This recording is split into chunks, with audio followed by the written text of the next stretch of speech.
Today, we are going to be ranking every US president based on a few factors: how we feel about them, how we think their legacy holds up, some of the policies and practices that they had implemented during their presidency. And we are going to be going through all 47, yes, 47 US presidents, including two repeats. So this will be controversial, and be sure to let us know what you think down below. And first and foremost, let's just start off with the best and the greatest. George Washington. I think that's going to be one of the easiest S tiers out there. I'm going to actually take a moment here and contest that. Um, George Washington definitely gets a very high placement for being the only unaffiliated president, for being the president who could have been king. Like, this man chose democracy and belief in the republic at every step in his life. But in terms of things he actually did, he's not the most overly accomplished president beyond the fact that whatever he did just became normal for everyone else.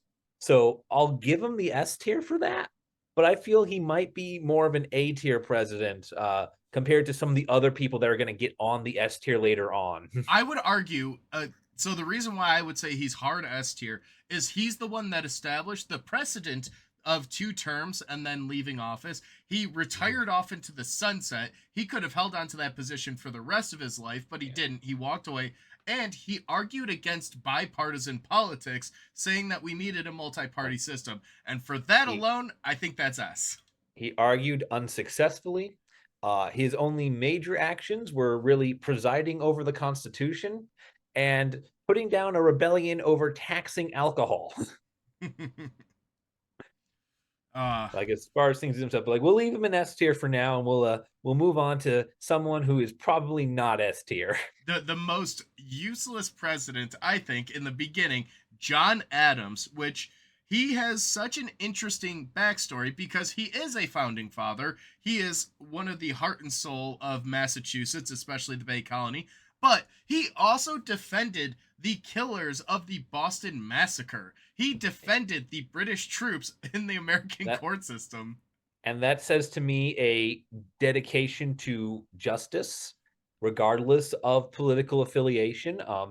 This is an idea that was uniquely American at the time, that who you're associated with doesn't grant you immunity from the law, and actually, going through a full trial even as the defense, you know shows it, shows that. However, I don't think he gets a very high tier, just because it's under him that the infighting really begins, and part of that's not really his fault, but basically everything this man touches turns to dust. Well, that is why he got a prominent role in the Broadway play Hamilton, was because he was part of the Federalist anti-Federalist debate that culminated in a vice president of the United States killing the Secretary of State. Yeah, yeah, things go pretty wrong for him. I personally put him as a C tier president. I see him as average at best, not really impactful one way or the other, just kind of the world falling apart around him. I'll put him in C for now, although I do think he teeters into that D territory. Yeah. But we'll move on to another great president, Thomas Jefferson, who is, again, another founding father. We're going to have a couple of them here in a row. But Yeah. he Yeah. was most notable for the Louisiana Purchase, establishing the American identity, helping us establish ourselves as an official language. Jefferson was a well read man. He was someone who was very educated, very proper, and he really carried that into the presidency. And in my opinion, I think he's one of the few people that really established it as a prominent role because Yeah. it really could have I have fallen into obscurity. Yeah, no, he really puts the president. He really does a lot. He's definitely a major power to be contended with. Um, I personally hold two things against him. The first is his active sabotage of his predecessor, John Adams, during John Adams' presidency. Like, he is the reason Adams fails at everything. And the second thing I hold against him is, he starts America down the path of imperialism. Yes, it is what made America a power, and this Louisiana Purchase and all, like it's what makes America what it is. That it really shaped it, and for that he deserves credit.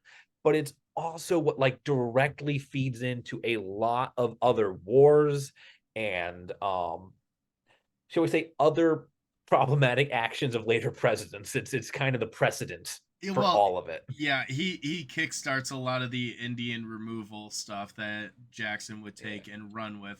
But with all that considered, I really would actually say he's probably an A tier president, maybe B tier. I give him a solid A tier just for long-standing impact. That like you know, the morality of everything he does really keeps him away from S tier.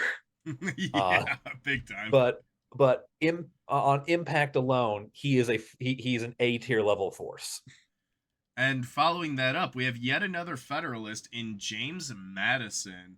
And Yep. Madison is another founding father, another Federalist, so he very much supported Hamilton. And yeah, he had quite a few interesting aspects of his presidency. Yeah. I personally condemn Madison. Um, not for any policy decisions post right. But just straight up the War of 1812. He's president when the White House is set ablaze by the Canadians. Yeah, yeah, the Canadians are very very proud of that. But Yeah. also, it was because of his wife, Dolly Madison, that the original portrait of Washington was saved from the White House because that was at risk. Yeah. Yeah, no, So, his wife does a lot of salvage operations on his behalf. not to But mention also the fact that Madison was president and helped kickstart the presidency of a couple of other presidents, mainly that of Andrew Jackson and that of Benjamin Harrison, old Tippecanoe, because those are two battles fought underneath his presidency.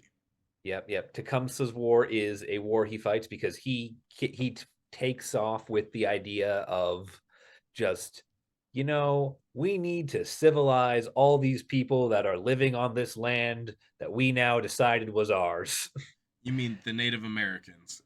Yep. uh, Yeah, we need to civilize them. It's like, no, no, you don't. And I'll I'll throw out there for our boy Madison, I'll throw out there a B tier just because things happen. Like he is a resident man, but at the same time, everything that happens is bad, and so I just don't know what to do with him. See, I think a B tier is way too generous. You think that's too high? You think he's what, C tier with Adams? I would throw him in C or D. I mean, I personally think D, but we could meet in the middle and throw him in C. Sure, we'll throw him on C for now, but make sure but we'll put him below Adams just because if we're going to tie him with Adams, we might as well put Adams above him because I will take a non-entity over a bad entity. Exactly. And then on Yeah. to another entity all its own is James Monroe, the fifth president, who is Ooh. another founding father, someone who is really was was president at I think the perfect time because the era he was in was the era of good feelings. We had won the war. America was starting to really establish itself as a nation. They really were starting to come together, and Monroe had a policy in place that we still follow to this day called the Monroe Doctrine, where he basically took America to the global stage when he actively said, look, we've beaten the British twice, even though the second time was a little close, and said basically any European nation that wants to mess with America, North or South, they got to come through us first. Yeah. He yeah, he has the Monroe Doctrine. He gets the US kind of heavily involved into playing puppet master with the Western Hemisphere, something that gets increasingly ugly as time goes on. He's also the reason Andrew Jackson engages in what's called the Seminole Wars, where we just repeatedly invade Florida until the Spanish give it to us. Now, I think one of the negative sides to Monroe's presidency is he's the one that actively signed the Missouri Compromise, which Yep. admitted Missouri as a slave state. Which I think the counterpoint to that was Maine became a state as a free state. Yeah. So not the greatest look, but No. I think overall Monroe was not a bad president, and I think he's a fitting spot for a B tier. Yeah. I'll give Monroe a B tier. For the Monroe Doctrine, that wide-standing impact, I am in complete disagreement with almost every moral justification this man has ever used in his life. Yeah. But that's going to be true of a lot of these guys from 200 years ago. And we'll move on to the second one-term president, good old John Quincy Adams, who just like his father were the first two that served a single term. And boy, oh boy, they had very similar careers. Although I think Quincy Adams, unfortunately, had a couple of other issues which can be have modern parallels, where he dealt with the tariffs of 1828, which almost bankrupted the country and almost led to South Carolina fully seceding from the Union, led to the vice president at the time, John C. Calhoun, to resign as vice president and then immediately run as a senator to try and fight on behalf of his state. Yeah. Yeah, America's passed a number of tariff bills and they don't always go well.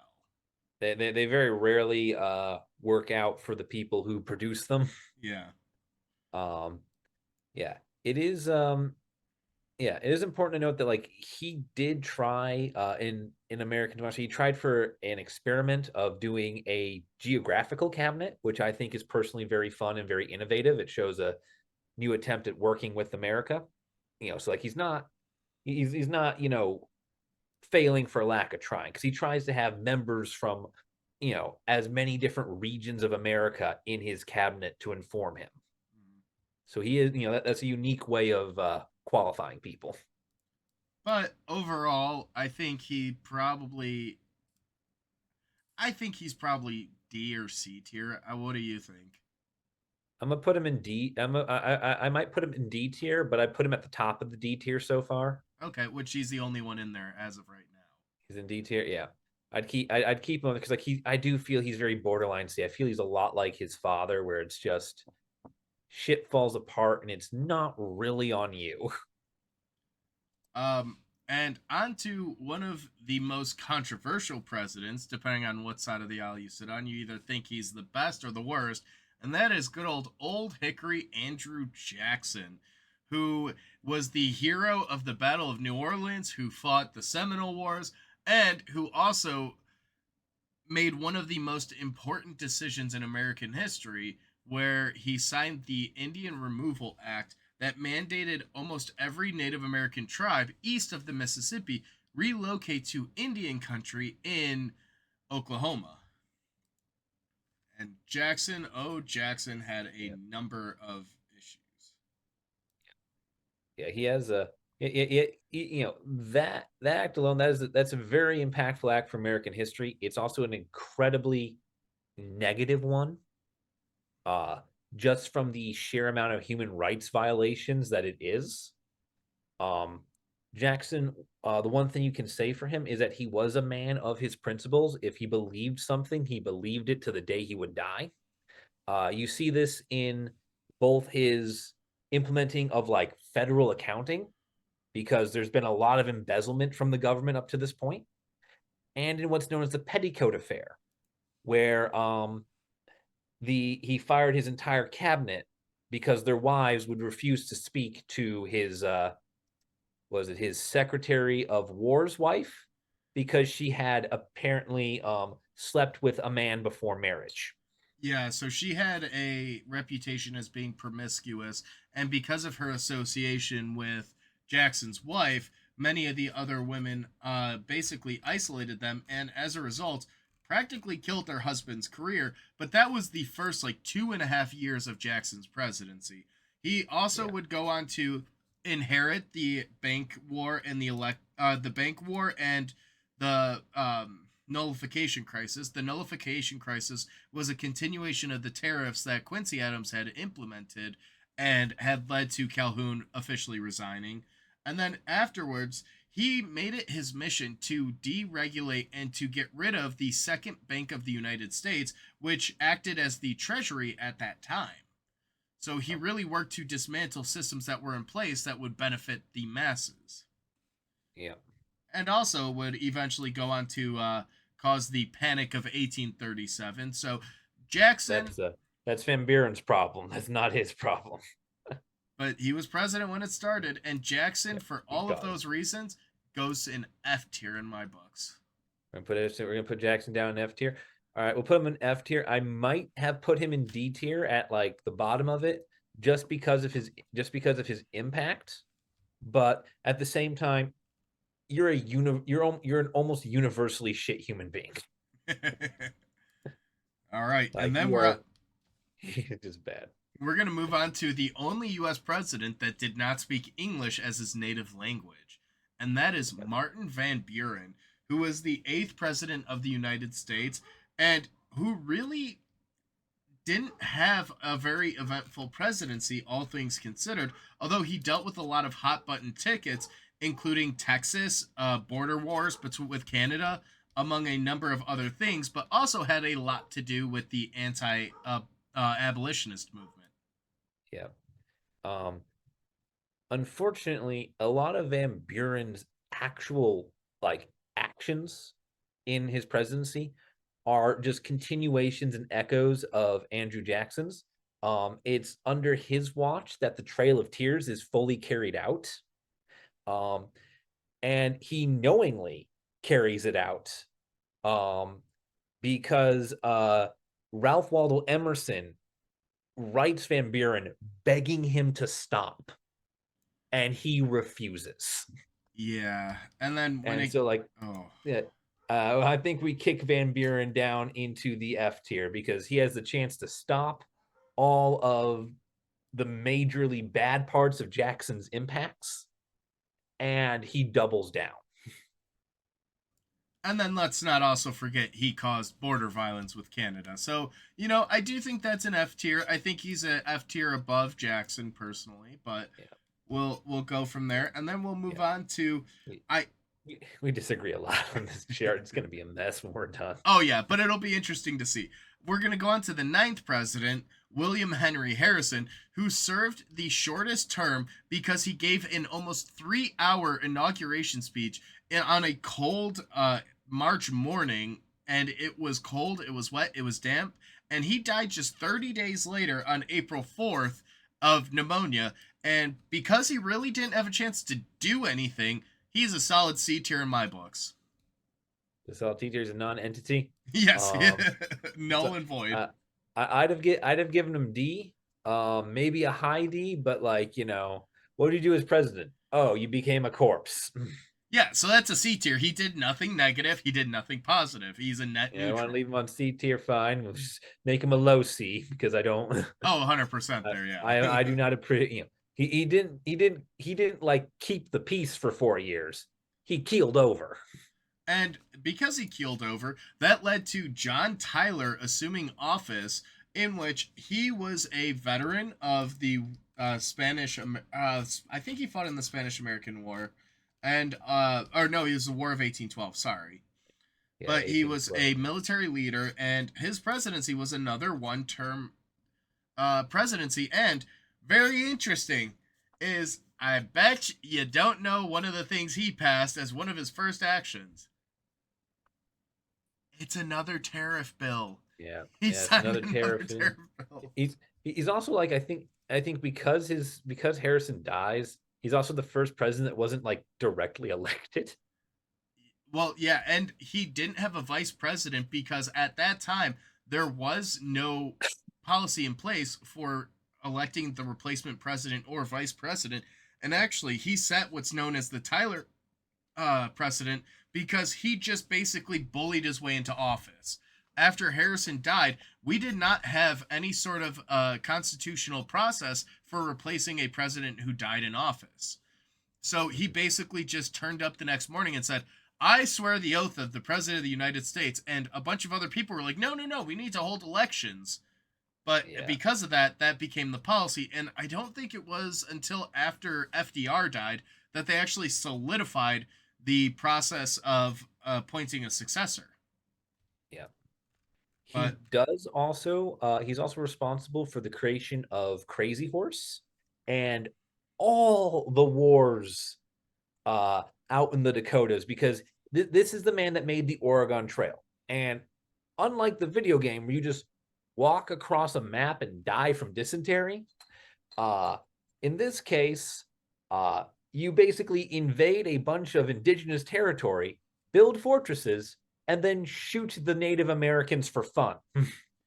I will say though, counterpoint to that is Tyler had a really good foreign policy to the point where he helped eliminate a lot of conflicts that we had, which included the Dorr Rebellion as well as the border crisis with Canada, which he ends up resolving and officially establishes the border between New Brunswick and Maine, as well as admitting Florida as a state, and then also had the interest with Oregon and the whole western United States that was a part of the Louisiana Purchase. So very much a man of both sides. He really was kind of smack dab in the middle, had really bad Indian policies, but also his foreign affairs were pretty spot on. Yeah. Where would you toss him? I'll give him C tier. Maybe in the middle, maybe in the upper part of it. He does gridlock with Congress a lot, which really stymies a lot of his ability to do so. He has the most rejected nominations to the Supreme Court in history, which just tells you how bad he was at negotiating with his own Congress. Yeah, so I tossed him at the top of C tier for now. We can readjust later. Yeah. And then that moves on to number 11, James K. Polk, another war hero. And he arguably had some of the most expansionism in the United States because he helped fight the Mexican American War, which was directly caused by his annexation of Texas, which had been a republic for a couple of years at this point. Yep. And he would Yeah, also go on to negotiate the Treaty of Guadalupe Hidalgo. yeah, which is what ends the Mexican American War. It's what gets America, Nevada, and California, and a lot of territories. What gets it to Utah? It's why we have the Mormons now. Which the Mormons escaped to the territory because it was Mexico and they didn't face the persecution. And then the Americans came a knocking. It's Uh, America. You can't leave us. he did also oversee the partition of Oregon, which was a really big point. So, he did a lot of good, but in reality, a lot of his presidency was, again, more organizational. He worked to remove some of the tariffs, he worked to organize states, he admitted a ton of new states, and I would put him like mid C tier. Yeah, and see, I give him a low B tops, Okay. just because of how impactful uh the Mexican American War is, which he oversees. He starts it, he finishes it. I'll throw him in a low And B, and then we'll go yeah, on to good old Zachary Taylor, who was one of the key catalysts to the Civil War, believe it or not. He was a yeah, war hero during the Mexican American War and ascended into politics and into a point of prominence after fighting in the War of 1812. He also fought the Black Hawk War. He fought um, the Mexican American War. And Taylor actually had a fairly short presidency because he's another one that unfortunately died while in office, which yep, the reason he died has to be the most absurd reason of any president. It basically is because he ate a ton of cherries and milk while yep, attending a celebration and poisoned himself for it. He got enteritis. Oh god. yep. He basically Right. got sick from eating all the cherries and milk and died of it. Yeah. It's a very short presidency. I'm honestly confused as to why he wanted the job in the first place, because he spent his entire time between winning the election and his inauguration away from Washington. He didn't want to give up his previous job as a military commander. He refused to talk to anyone about his cabinet appointees. He just quietly did them. He was very smart in who he chose, but just he didn't he despised the Game of Thrones here and all who played it. He hated politics. But then he also signed the Compromise of 1850. Yeah, yeah. He does something, but it's just one thing. Just like, I'm not sure why this man got in the chair in the first place, and you can argue that there's a hint of Washington in that, with George Washington not wanting the chair, but at the same time, you know what's going on here. I'm not sure. This is one of the presidents that I genuinely don't know what to do with. I would put him as a high D tier purely for the Compromise of 1850. All right, we can put him at the top of D tier. Keep things moving more or less. Yeah. All right. Next one. Millard Fillmore, who ended up ascending to the presidency after the death of Taylor, following the Tyler precedent. And he is also the last president to neither be a Democrat nor a Republican. He was the last Whig president. Yeah. So his presidency is pretty interesting because he really didn't do as much, but he took a pivotal point where he really tried to maintain the peace. He basically put a pause on politics to grieve the death of the president and just let things kind of fall into line. Yeah. He did sign the Fugitive Slave Act, which kind of a negative. Which Oh, is huge it's a negative. major negative. Yeah. It was an attempt to keep the peace that proved incredibly divisive, because what it did was it mandated that law enforcement in any state was obligated to hunt down, arrest, and return any enslaved person who had escaped from slavery. The Northerners found this concept innately offensive, and the Southerners would scream bloody murder if a single day went by without their quote unquote property being returned to them in chains. Yeah. He did also see the uh the Fugitive Slave Act was awful. He established the New Mexico territory. He admitted California as a state, presided over a lot of that. The other thing he did that was interesting, our Mormon friends, he appointed Brigham Young as the governor of the Utah territory. Here's what he did. Here's what he did that you're gonna harp on, Justin. He's the man who sent Matthew Perry to Japan. F tier. Yeah, there we go. See, and that right there throws him into F tier immediately from Justin. American trade really wanted to get into Japan because Japan was a closed market. So he sent a naval officer to bomb it. Gunboat diplomacy. You may notice this pattern repeat in approximately 100 years. All right. Are you cool with F tier, or do you want to bump him to D tier? I'm cool with him being an F tier president. I don't really like anything that he did. He did do things, but I'm not particularly happy with anything beside his appointments. So we have another interesting one here, which is Franklin Pierce, the only president from New Hampshire. And I don't even know who he is. His state's so small. He's got a really, really interesting thing, because one of the things he really did was he avoided the usage of the word slavery first and foremost.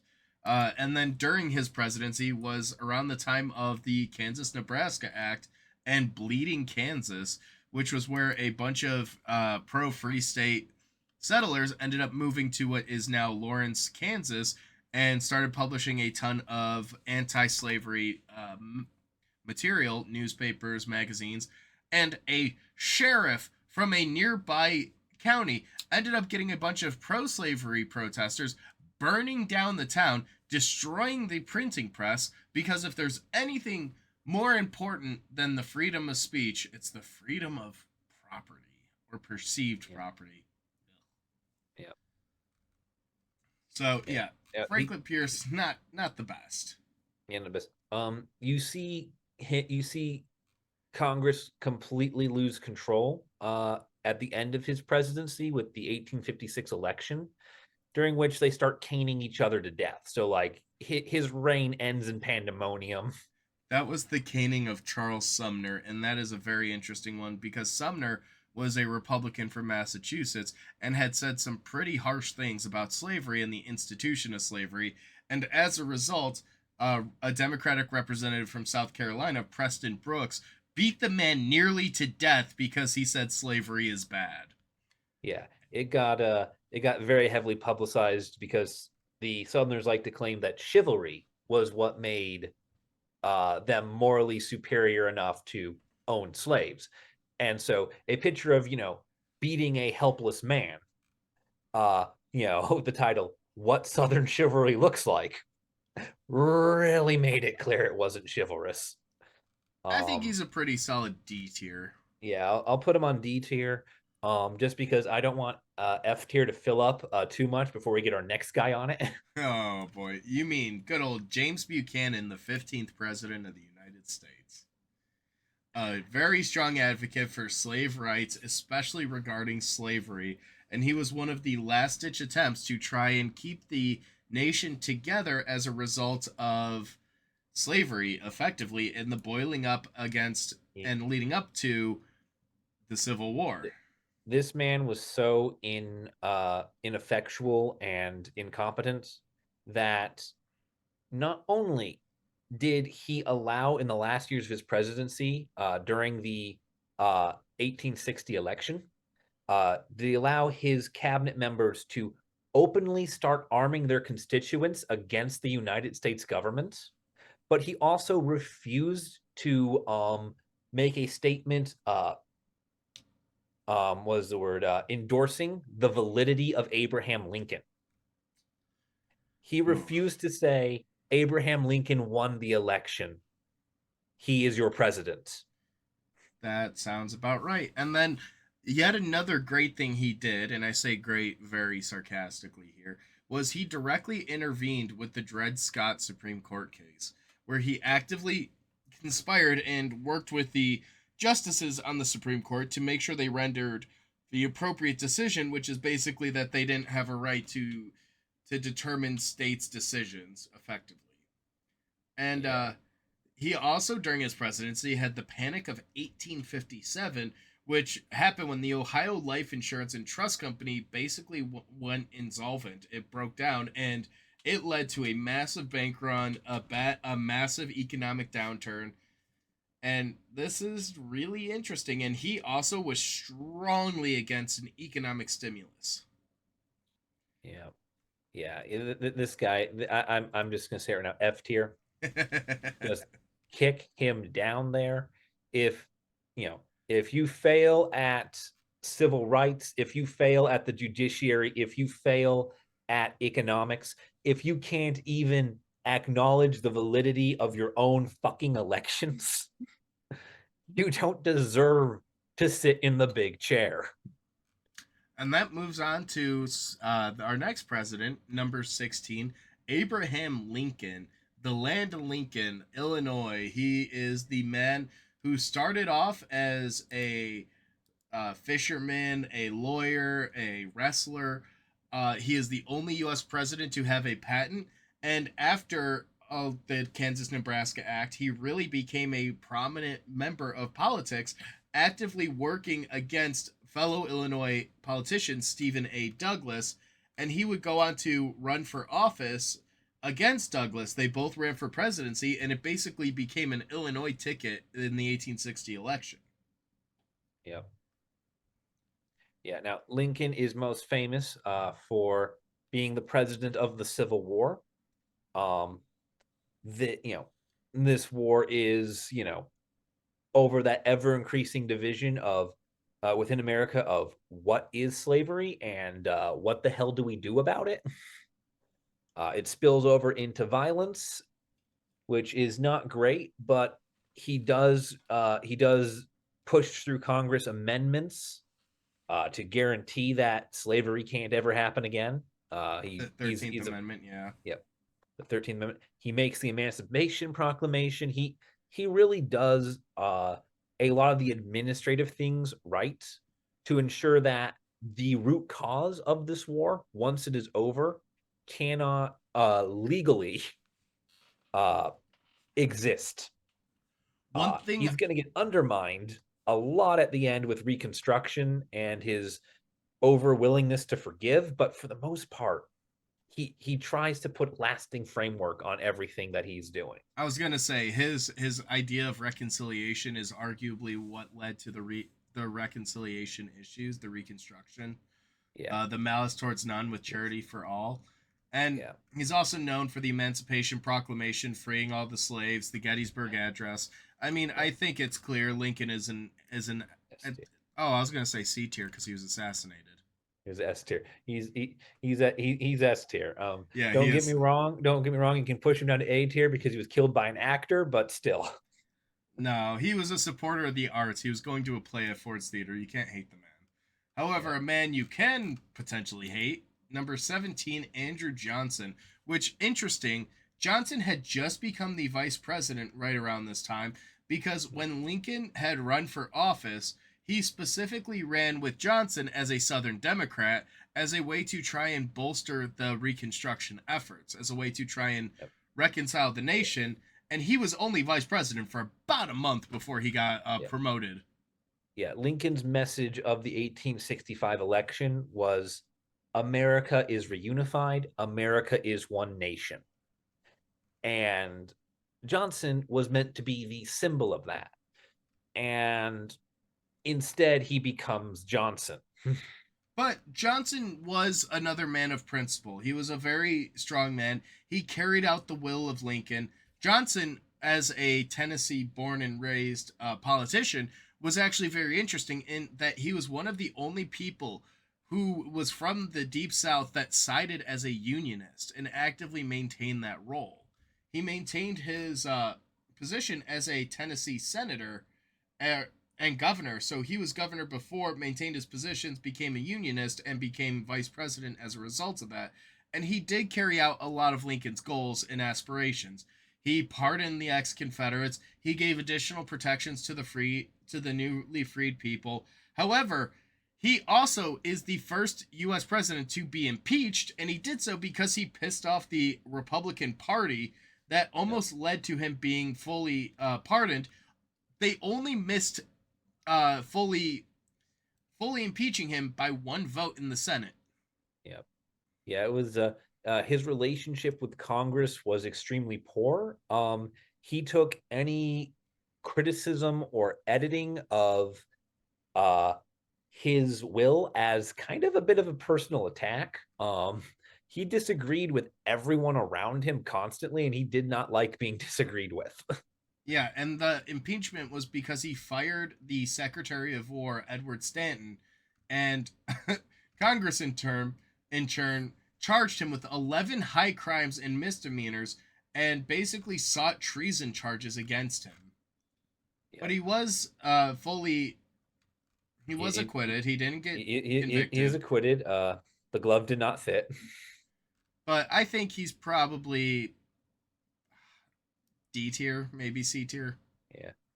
Yeah, I'll leave him. I'll leave him at one of the higher end of D tiers. Maybe not the top D tier we've given, Okay. but a higher end one there, just because, you know, don't get me wrong, Edward Stanton was an equally stubborn man, but when everyone is constantly disagreeing with you and you are always taking it personally, you are not doing a good job as a leader. And here we have yet another war hero, Ulysses S. Grant, the hero of the Union. No better man to try and remedy the situation with the South than the man who absolutely put the Confederacy in its place. Yep. I don't know. I think a Sherman presidential tour could have done some things.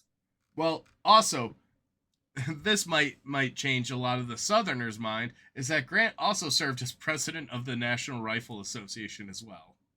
Yeah. But we're not including that in here. We're talking about his treaty, his position, which Grant was another one who was really big on foreign affairs, specifically the Treaty of Washington, which effectively helped end the rest of the battles. And this came as a lot of other nations had not fully assisted the Confederacy, but turned a blind eye to it. Led in a U.S. expedition to Korea, went to Santo Domingo, which is Dominican Republic. Yeah. However, he was an idiot regarding money.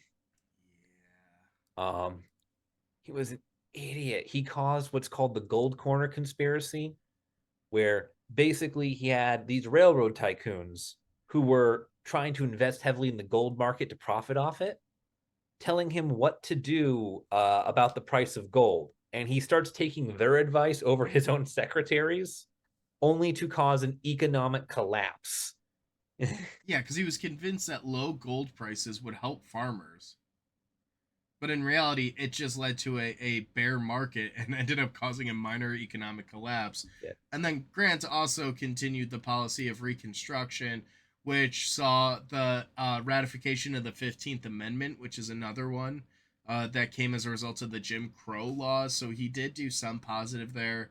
Um, they really, he also was really big on having the military present in the South to prevent further insurrections and uprisings, and also would go on to pass the first Civil Rights Act in American history, the Civil Rights Act of 1875.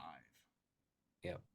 Yep. He also, in 1871, did a minor invasion of Korea, Ah, that was his which exploration.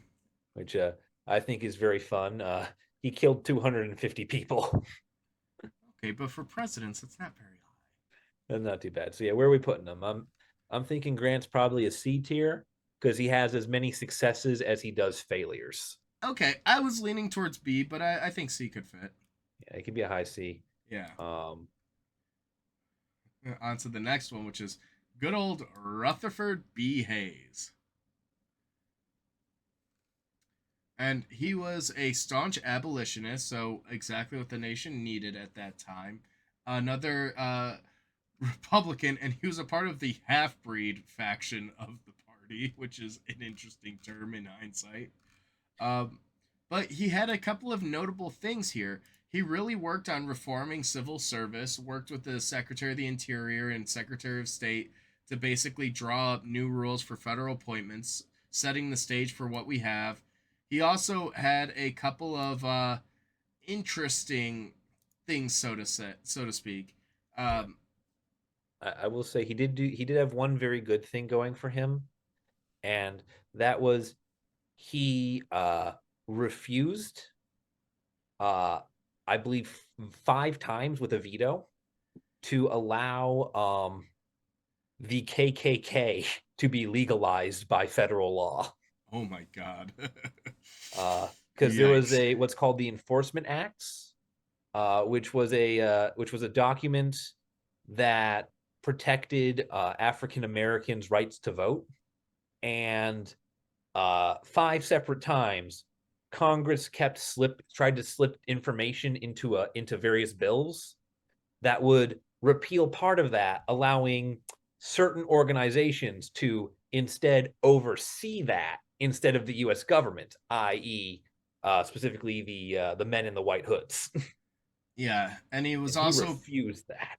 he was also president during the Great Railroad Strike, which was a major labor strike where the railroads were suffering financial losses. So they cut the one thing that they had control over, which was the money. They stopped paying their employees nearly as much. They cut the amount of weight, and then he also signed into law the Coinage Act, which changed the relation of money in the United States. It no longer was bound to silver and instead was based on gold. And this came as a direct result of the Panic of 1873. So, Rutherford Yeah. B. Hayes, where would you toss him? Um, I'm not really sure what to do with him. On the one hand, stopping the KKK is great. On the other hand, he put the military in charge of Native American affairs, so he was pretty mean on that front, and there's a lot of back and forth here on what I should do with him. I think he's probably a mid C tier, Put him in C. probably between Adams and Monroe. Yeah, we can leave him up there because he's got a lot of failings, but he's got some strong successes. And on to the next one, the 20th president, which is James A. Garfield, who was president for a shocking, what, 6 months, effectively. He had half a Yeah, year as president before yeah, he was something like that. assassinated. And I think he had both good and bad to his presidency. He did a lot of civil rights policies. He did a lot of reforms. He did work on the debt, but I also just don't think he had that great of a time frame. Yeah. Yeah, he's one of those people with a very short time frame. He is a reformist. Uh, the few things he does end up doing is about refinancing debt, about civil service reform. He helps reorganize a lot of the government, a lot of navy and trade and internal stuff. So he does do things. He just doesn't have a lot of time to really make it stick. Yeah, I mean, he did pursue policies with Hawaii, uh, mainly trying to break away from Britain. So I do agree with him going away from Britain, but not great. I still think he's C tier, but I think he's probably upper mid C tier. Yeah, we'll leave him in C tier. C tier is going to be heavily populated by the end of this, I It'll think. probably be our most populated. Let's Oh call yeah, it as is. And we're oh gonna yeah, go by off far. to Chester A. Arthur, who had, I think, some of the best facial hair of any president. He really leaned into the mutton chops, but he assumed the presidency after the death of Garfield. And his Yeah, presidency was one that really tried to continue on. He had an economic surplus after balancing the budget, which is incredible. yeah, Um, First time in since almost 30 years. He also ended up signing the Rivers and Harbors Act, which improved navigation on the Ohio Mississippi, opening them up for future trade. He was yeah, one of the main reasons the United States became a naval power. yeah, He signed yeah. again additional civil rights laws. Yeah, yeah. He does have a few issues there with specifically around immigration and relations in the Pacific. He allows a couple of reciprocal treaties to lapse and fall out of existence. He also signs the Chinese Exclusion Act, making it illegal to be both from China and in America. Yeah, he also had some problematic Native American policy where he favored the Allotment Act, signed the Dawes Act, opened up the Crow Creek Reservation in the Dakota Territory to settlers. So, very mixed bag. He did a lot more good than bad, in my opinion. Yeah, I think he's C tier. I think he's above, just slightly. I think he's above his predecessor, just because he actually did the things.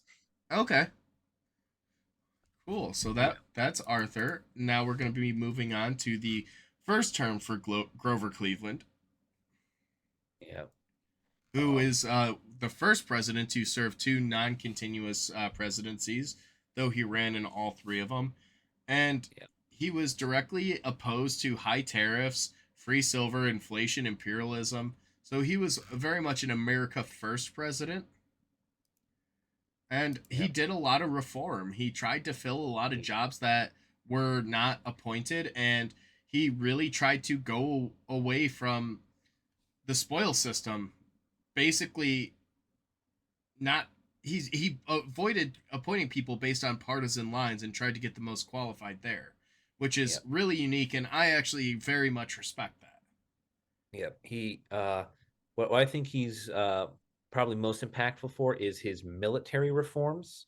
The U.S. military had been neglected for the past 20 years when he gets into office, and he makes a major push to modernize the army and the navy and to kind of build it up, more forts, more warships, more jobs in that round. That actually proves to have a great deal of foresight at the end of his second term, even though it's what he does here in his first term, some 10 years earlier. Now, Cleveland was very staunch in his beliefs as well, and is arguably one of the most prolific vetoers in American history. Where in the first year of his presidency, he issued 414 vetoes, which also included giving pensions to Civil War veterans, which is awful. And that came after the Grand Army of the Republic had lobbied with Congress to try and get a pension bill there. And then after that had gone through and happened, Cleveland also vetoed the Texas seed bill that came as a result of a huge drought, where the government was going to buy tens of thousands of dollars worth of seeds for farmers in Texas. And he basically said, nope, we're not going to pay for that. We're not going to do that. Here's why I think his first term is at least B tier, for sure, is he uses the U.S. military to kick the white settlers off Native American lands because he argues that settlement, which had been authorized by his predecessor, was technically a violation of existing U.S. treaties. And so he sends 18 companies of soldiers to clear out all the white people that had invaded part of the Dakota. Well, that also came around the time where the Dakota Wars were being fought. So he really did have a lot of issues with that. And he was also a bachelor when he entered the presidency. He did not have a wife. So his sister, Rose Cleveland, acted as the first lady, which is very, very interesting and had a unique thing. And then at 21 years old, his new wife, Frances Folsom Cleveland, was the youngest first lady at 21 years old. Yeah, all right. So where are we putting him for try one? If you want to put him in B tier, I think that's fine. I was gonna throw him in D tier just because I think that he did fumble a lot of things. Specifically the pension, the seeds, like not helping people that worked for the country and fought for the country. Yeah, he's definitely. I think he's definitely going to end up in like D tier for his second term. But I think his first term. I think his first term puts him at a decently B. Okay, I. All right, I'll leave him at. I'll concede that point, and we're gonna move on to Benjamin Harrison, who is the grandson of William Henry Harrison. Although, unlike his grandfather, he actually served a full term. Yeah.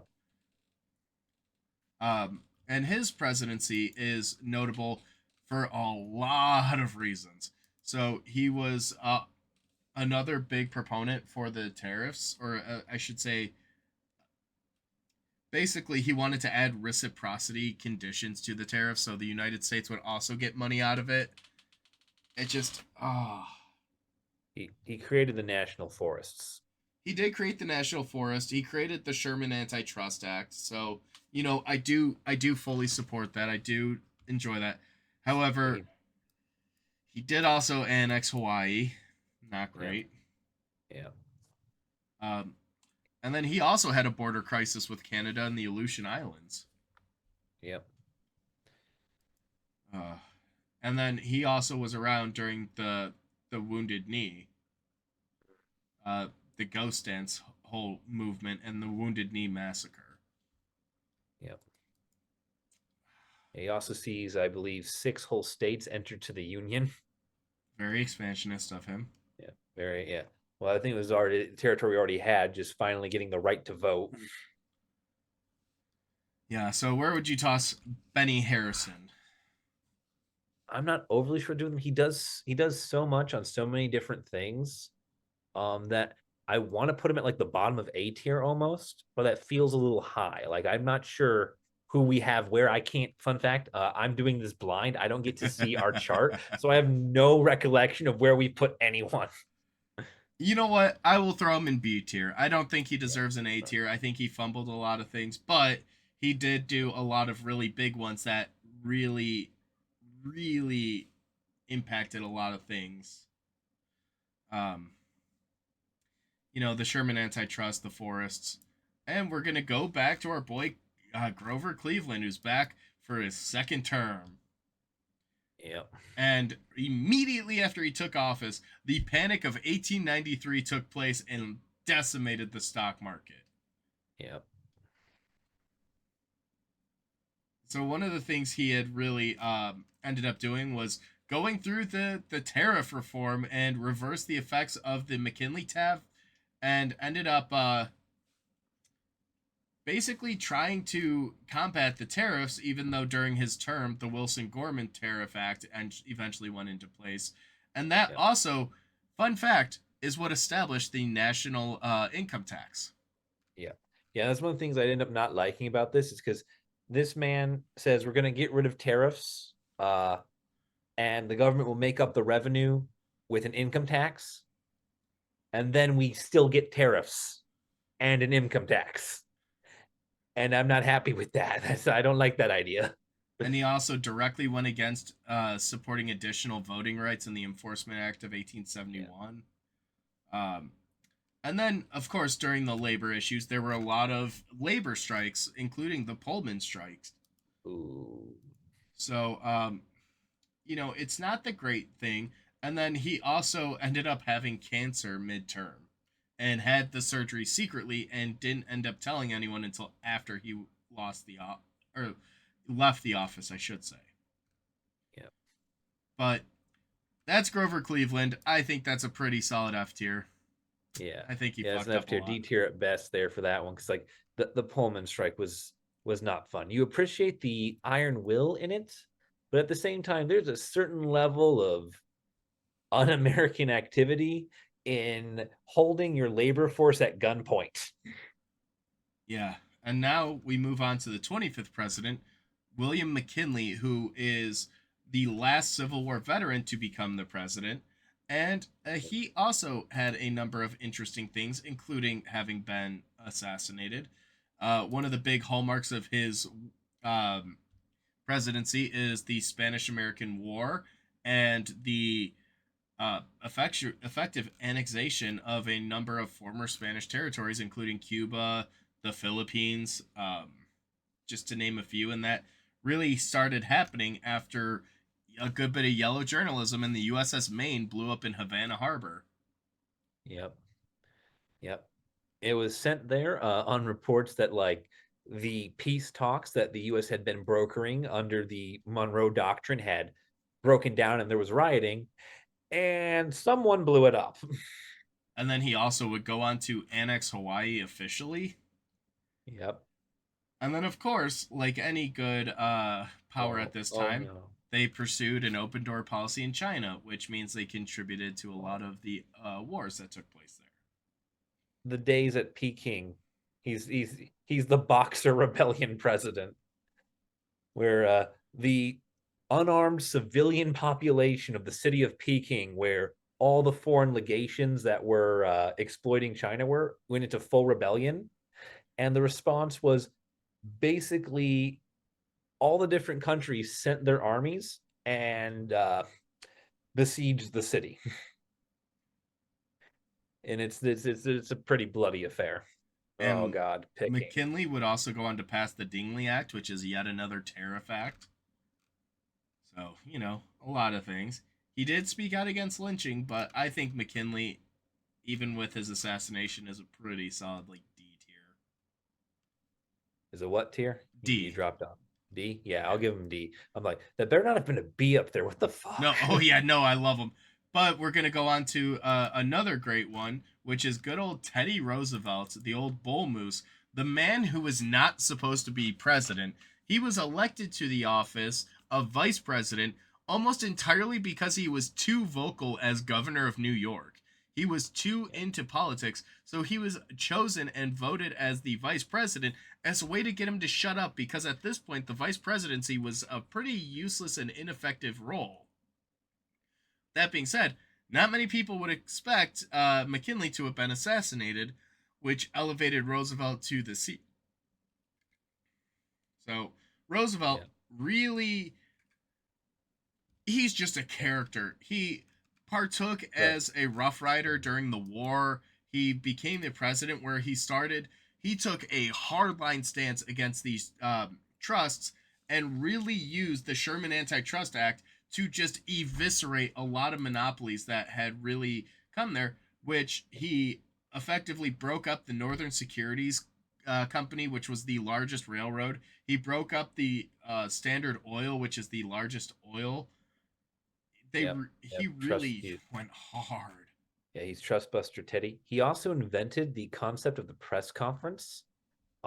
He liked the news and the media, and so he would constantly stop for photo ops and talk to reporters. And one day he noticed that the reporters would just stand in the rain outside the White House. So he gave them their own room, which became the press the press conference room in the White House. He also was a really big conservationist, officially establishing the National Park Service. Even when it came to like strikes, he made JP Morgan get an arbiter to arrange an agreement between the workers and the company. And then, even when he got word that there were Indian agents, government officials that were misleading or even scamming a lot of Native Americans, he actively pursued them and ended up getting over 146 indictments in a Oregon bribery ring. Yeah. So he really moved very effectively, very efficiently, and I think Roosevelt deserves a S tier, top of S Oh tier. yeah. I think he is one of the Yeah. greatest presidents we've had. Yeah. Roosevelt is definitely an S tier president. It's not that he can do no wrong. It's that when he does good, he does it so well that it's something that sticks. He's thorough. It's generational. Yeah. And then we're going to move on to William Howard Taft, the fattest president ever to be in office. And then he also is unique in that he is the only U.S. president to have served as president and chief justice of the Supreme Court, a position that I don't think he necessarily earned. He was a lawyer and a judge, but when it came time for his appointment to the Supreme Court, he demanded to become the Supreme to the judge. He demanded to become the chief Chief justice. judiciary. Yes, he wanted to be the top judiciary because he effectively pulled the card of, well, I was president. You want a former president to answer to other judges, and it just bullied his way there. Yeah. Yeah. Also known as I survived a conversation with Teddy Roosevelt mentality. Which Taft did continue on the lawsuits against the trusts. He went into breaking up the U.S. Steel. He worked against more Yeah. against Standard Oil, the American Tobacco Company. He continued a lot of the good work that Roosevelt had started, and even continued expanding the conservationist movement, where he continued to pull public lands from the public domain and started doing a lot more national parks. He officially established a number of national parks, national forests, Yeah. although He does a lot of problematic. he does have some issues with tariffs. Um, he does what is a lot of reciprocal tariffs, but there's he gets into a big fight over revisions to existing tariff acts, and it causes about 2 years of economic chaos because he says, "Hey, this obscurity means we get to reduce the tariff, so we're going to do that." And Congress goes, "What? No, no, no, no." And he goes, "I'm going to go do this." Congress goes, "Stop." And he goes, "I can do this." I mean, Taft also refused to hire any African Americans to federal jobs, so that's kind of problematic. Um, And very interesting, I mentioned how Taft himself was a Supreme Court judge. He had made 6 appointments to the Supreme Court, which is more than George Washington and FDR. So he managed to hire 6 of his colleagues before he would eventually get promoted to the position himself. So very controversial, but he did do some good things. He did try to run for a second term, but he broke away from Roosevelt and lost massively as a result. So I would put Taft at a solid A tier. Taft A tier. I'll give Taft an A tier for the most part. We're more stingy with He's A tier than anyone else. yeah yeah he's I'll let him I'll let him have that. He's at least a B tier for the fact that he is solidly consistently doing, and not in a way that is openly harmful to the American people. Yeah. Ooh, we get Woodrow Wilson next, don't we? Yes, and that is exactly who we have is good old Woodrow Wilson, who did a lot of things. Firstly, he began with trying to cut a ton of the tariffs that were in place and really tried to push to remove a lot of it, and ended up passing the Revenue Act of 1913, which is known as the Underwood Tariff Act, that reduced tariffs and replaced the large amount of income with a more unified federal income tax of 1% on income over 3 grand. He's one of the economically smart presidents. Like I've bashed on a lot of previous ones for being financially illiterate. Um, America doesn't have a bank by the time Wilson's in charge, and so he creates the Federal Reserve System to basically resurrect Hamilton's idea of centralized economics for a centralized government. And he And also, it's what yeah, we've been working off ever since. So it must be at least functional. he also continued the antitrust movement where he built upon the Sherman antitrust and ended up passing the FTC Commission Act of 1914, which established the Federal Trade Commission, and signed the Clayton Antitrust Act. So it really continued on that work and really helped build even more. And he worked for the autonomy of the Philippines. He gave a lot of people their freedom and their positions, and he also ended up purchasing the U.S. Virgin Islands. Yep. Oh yeah. He also does something that's very good for human rights. He passes a child labor law, which Ooh. made it illegal for goods to be made using child labor. You could not purchase goods that were made with child labor in the United States. He initially didn't want to do this on the grounds that he was worried it would lose a constitutional challenge. Which, fun But fact, public opinion was so far in favor of it that he went ahead anyway. so fun fact about that is with him signing that law, it basically nullified a proposed amendment that had gone through a few ratification stages outlawing child labor. They effectively Mm, abandoned that amendment because of the law. yeah. But one of the potential detractions from Wilson's presidency is the neutrality during the First World War, where it was a very long and drawn out brutal war with modern warfare, and the United States very much stayed isolationist. They did not want to get involved. They didn't want to be a part of it. It wasn't until the well, firstly, the Lusitania, a British ship that killed 1,200 passengers, including 130 Americans. But Yep. it wasn't until the Zimmerman telegram, where Germany was trying to convince Mexico to attack, that the U.S. finally joined, Yeah. and we put Oh an yeah. end to the He war also pretty quickly. yeah, the US goes more pretty freely. And part of that too is at the same time, he's distracted internally with some very violent labor disputes. The 1914 Colorado Coalfield War is Oh, going on. that's a It's rough the deadliest labor dispute in American history.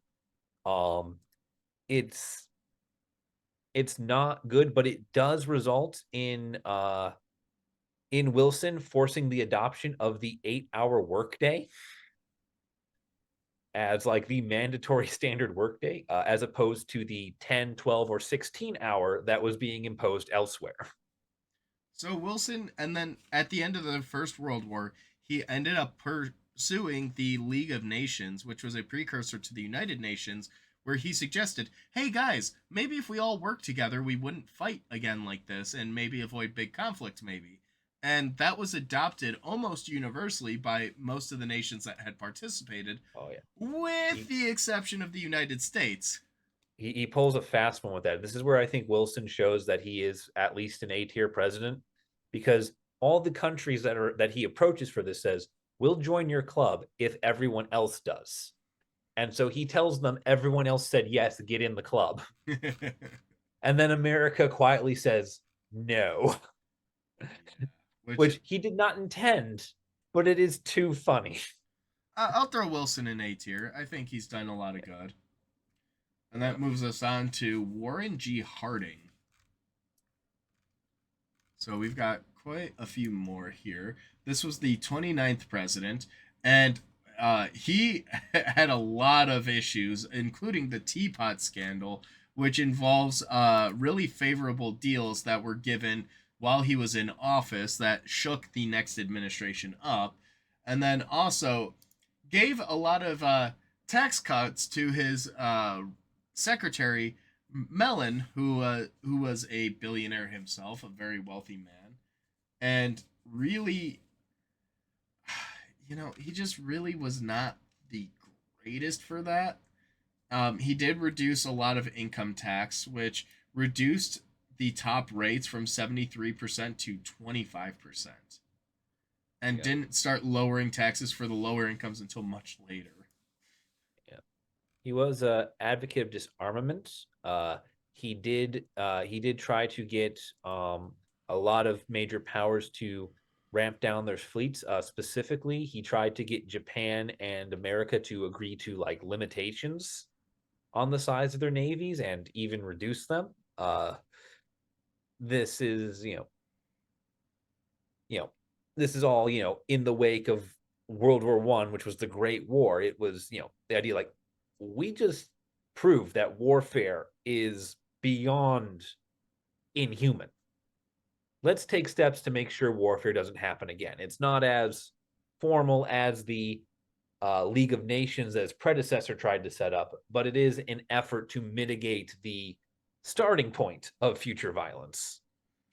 He did also dabble very briefly in the civil rights movement, where he did advocate for equality, but he kind of teetered a fine line, a fine fence. Like after the Tulsa race riots, the massacre in 1921, he spoke at Lincoln University in Pennsylvania, which is an all black school, and he also advocated to audiences to create a more unified South, and it was just very interesting. And I don't know, he just really did not do a heck of a whole lot. And he Uh, did die in office, which is part of the reason he only served for like a year and a half, 2 years. yeah, he's a 2 year president. Um, he he's probably somewhere in C tier if I had to guess. He's back and forth on a lot of things, Yeah, I'll put but he's him not. lower C tier. Yeah, yeah, lower C because like C tier is kind of ending up being a lot of our just general averages thing. Where Yeah. like if like he's somewhere in that mix. He's not fucking things up, but he's also not doing something extraordinary. So, and then that gives us our next president, Calvin Coolidge, who ended up serving for a term and a half. And he was very much a proponent of small government. And he really passed a lot of the taxation policies that Andrew Mellon had given, basically saying that it would really increase. He basically just kept cutting taxes, which also ended up kind of extending our federal debt. They did pass the Act of 1924, which legalized the wealth or the debts and the taxes. But he Yeah, also wanted to cut back spending and didn't help a lot of farmers. He actively opposed farm subsidies. yeah. Now, a big part of this attitude comes from the fact that it is the Roaring Twenties. All sorts, every sector of America is just skyrocketing in terms of prosperity and growth, and so the idea that you know everything's good, maybe the government doesn't need to tax everything or subsidize everything. Like, what everything can sort of stand on its feet is kind of the mentality that gets embedded in here. It's a very laissez-faire attitude that grows, and it's he's not going to reap the whirlwind for it, but it's going to come right after. Well, and he also was again against flood control, mainly having the government pay for it, where the Great Mississippi Flood of 1927 led to a lot of damages and a huge disaster relief effort. And he refused to even go visit. He said that it was political grandstanding and that it would accomplish nothing. But he also wasn't willing to open the government purse to help pay for the repairs, and instead believed it relied directly on the landowners. The one thing that he did do that was a positive in my mind is he gave Native American citizenship. And he also called to make lynching a federal crime, which is interesting. Yeah, So, he has some positives, some positivity, but overall, there were a couple of pretty big negatives there. yeah. I don't know, where would you rate him? um I'm not sure. He does make a lot of like token efforts for a lot of things, including a lot of civil rights motions that later presidents would manage to push through. Yeah. So he's trying, but he's not particularly able. So maybe a D tier or C tier. Yeah. I'll give him a high D Okay. on this, just because he's his policy is let's not do anything, and that's where he's most successful. Yeah. So we're gonna move on to the next president, Herbert Hoover, who is almost directly blamed for the Great Depression, especially Hoovervilles, which were homeless encampments. Yeah. And effectively, after Black Tuesday, he tried to put a positive spin on the economic collapse that had occurred and tried to No. say it was a good thing. Yeah. Yeah, this man going into his presidency was accused of a lot of discriminatory things and doing a lot of forced labor camps, specifically because he was responsible for fixing a major flood disaster, and he did not do it in a user-friendly way. So this guy is, oh, he's it's bad. But yeah, the Great Depression is kind of out of his control. He wins his election, comes into it, and within the year, the momentum just collapses. And, in terms of like civil rights, he actively deported more Mexicans to back to Mexico than pretty much any other president, where Yeah. he saw the repatriation or deportation of 300,000 to 2 million Mexicans and Mexican Americans, which between 40 to 60% of the people he deported were American citizens. Yeah. Yeah, he did not care at all. He's also the guy that really pushed on the 18th Amendment. Yeah. Like he was very much all in on saying no, you should follow it. Alcohol is evil. Bootleggers are criminals. Report them. And the Yeah. Americans were going, life sucks. You think we care who has booze? Well, I don't think Hoover was the worst president. I think he's probably a solid lower D tier. Yeah, And that yeah, leaves us, he's a D tier. and that I think will be a great place for us to stop off on this specific half. We're already running over an hour. This took a lot longer than I thought, but we're going to save the modern presidents for the next time. So if you really want to get upset and you really want to get heated over our discussion and our topics, be sure to tune in. We'll end up dropping this a week from when this episode goes live. So please be sure to tune in and let us know your thoughts. And if you disagree with us on this list, please be sure to comment it down below so we are aware. And we will see you guys in the next video. Peace. Welcome back to ranking every United States president. As you can see in front of me, we have every single president from the first president all the way up to the 31st president listed down below, ranking them from S tier as the greatest to F tier as a failure. We are going to be venturing into the era of modern politics. Everything we speak here is based on our own opinions, and that is exactly what it is. So feel free to let us know every single way you disagree with us on the next few conversations, and we'd love to hear what you're going to say, though probably not going to listen to much of it. Anyways, we're going to start in the first modern American president, Franklin D. Roosevelt, the man who got us through the Great Depression and who got us in through the Second World War. Yep. He's the man who your grandfather invokes whenever he tries not to cuss. And Franklin Delano. I think before we even talk about some of the policies he did, where would you think to rank him? Would you do anywhere from S through F? I think FDR, he is going to be in the upper tiers. I think he's probably sitting on an A perch at least. This man has a lot going for him. I am going to say I think he's an S tier, though probably the lower of the S tiers. Kind of crazy that both Teddy's an S tier and I think FDR should be an S tier because Yep. FDR's New Deal program is one of the key responsible factors for a lot of the policies we have in place today. No other presidential, no matter political affiliation, has been as transformative as FDR, nor have any of them caused a number of constitutional amendments as a result of his presidency. FDR, the only president to have served or been elected to four terms, although he only served three and some change of them, is the only president to have served more than two terms, and he led us through one of the worst economic crises and one of the most violent wars in American history. Yep. Yep. He's also the reason why we measure presidential success in the first 100 days when they take office.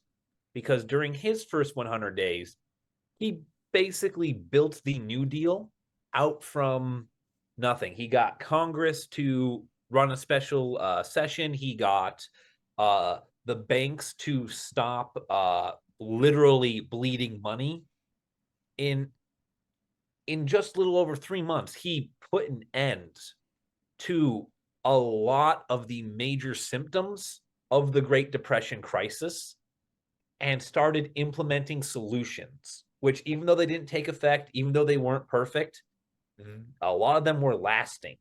And that's very key for a lot of how we're ranking people here, is lasting impact. And he gave millions of Americans jobs, helped build out our national parks even further.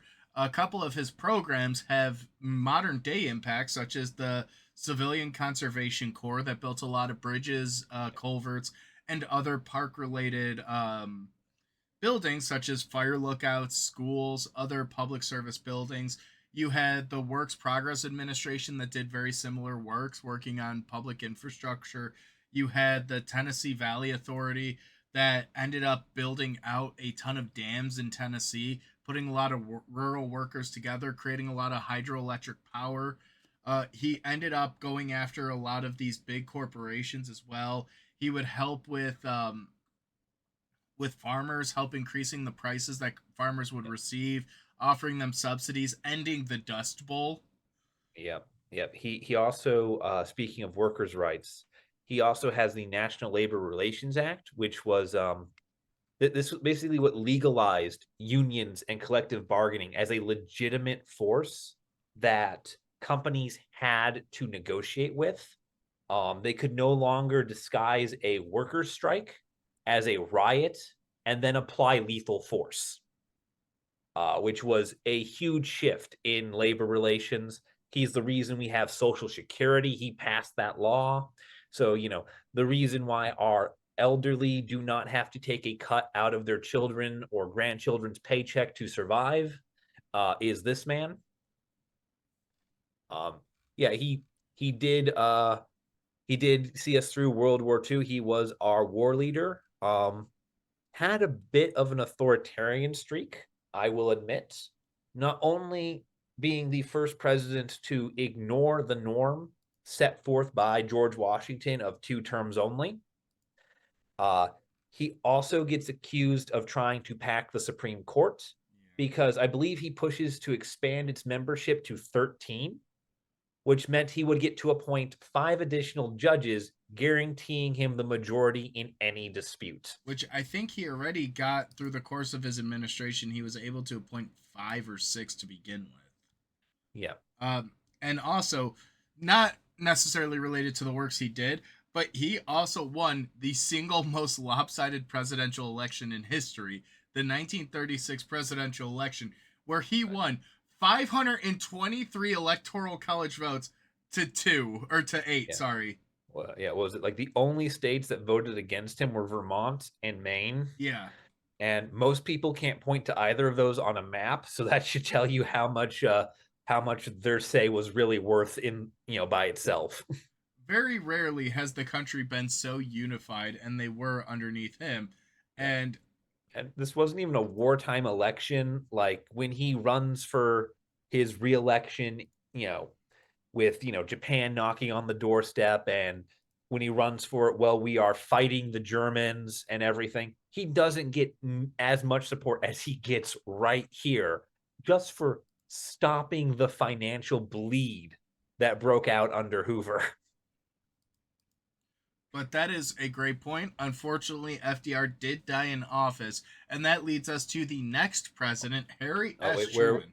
where did we put him S first? tier, bottom We're putting S. him on S tier, Yeah. or keeping him on S tier? Good, because he's also the only disabled president because he's in a wheelchair. Yeah, suffered from polio, and that was what ultimately did him in. Yeah. And then leads us to Harry S. Yeah. Truman, who made one of probably the most influential decisions in world history.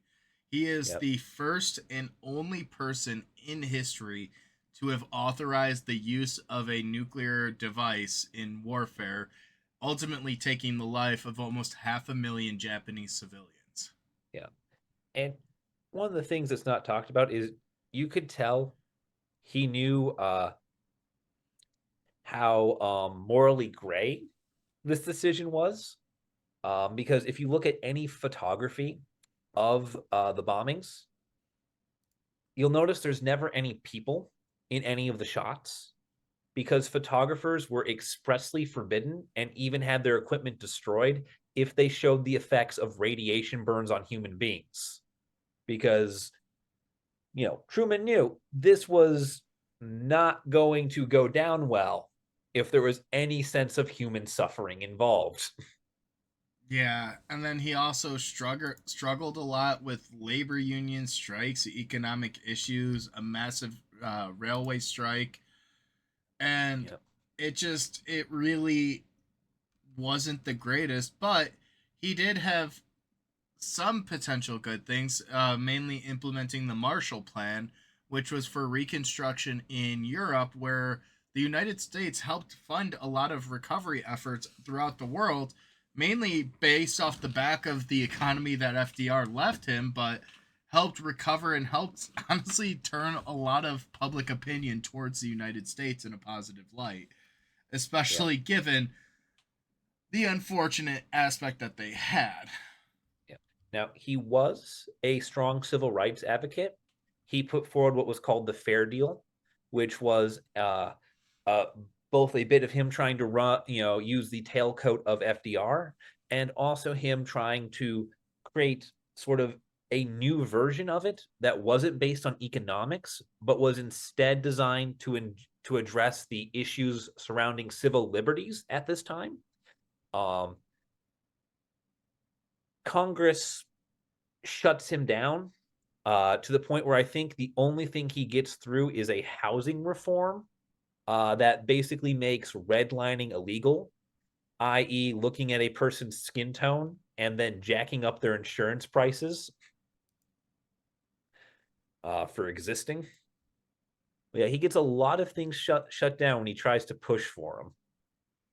He, regardless of whether his party is in power in Congress, he doesn't seem to have the ability to get a lot of this work done. And he did have a lot of controversies under him, like the McCarthyism, as well as other IRS issues. So Truman, I think he's a difficult one because I think in a lot of ways he could potentially be in some ways a B tier, but I think more realistically he's probably a D tier. I'd give him a high C tier, just because I value him a bit better than some of the people that were just sort of seat warmers.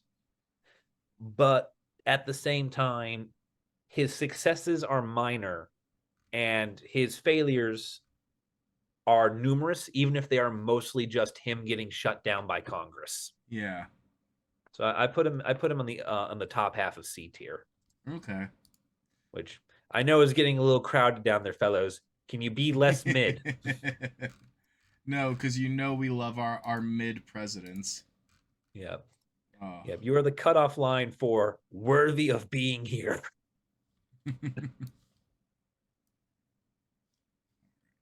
So, and after him, we get the former. Oh, that's trying to Uh-oh. implement a photo. And then we get our next president, who is Dwight D. Eisenhower. And Eisenhower has a very interesting past because he is the military commander that helped us win the First World War. And after his presidency, he brought with him a number of aspects to it. One, he heavily advocated atoms for peace.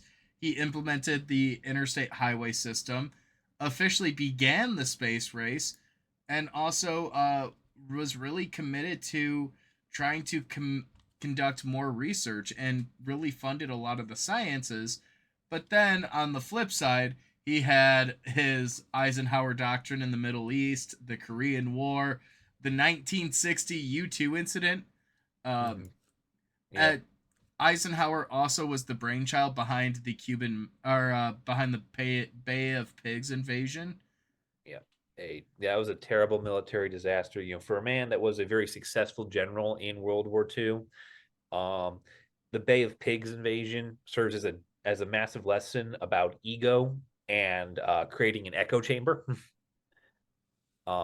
He does have some successes. I believe I don't know if you mentioned it, but like we had the interstates, all the Yep. highways that exist. That's because of him. We can get around this country now thanks to this man. And he was also, I believe, he was the first president to advocate for using nuclear power as something other than a weapon. Yeah, that was Adams for Peace program. Yeah, And yeah, Eisenhower also contributed heavily to the lavender scare, mandating invasive research towards finding and rooting out bisexual or gay workers yeah. Yeah, or he had lesbians. a lot of major shortcomings. He was very intolerant and more than a little paranoid, which can serve you well as a battlefield commander, but not so well as a civic leader.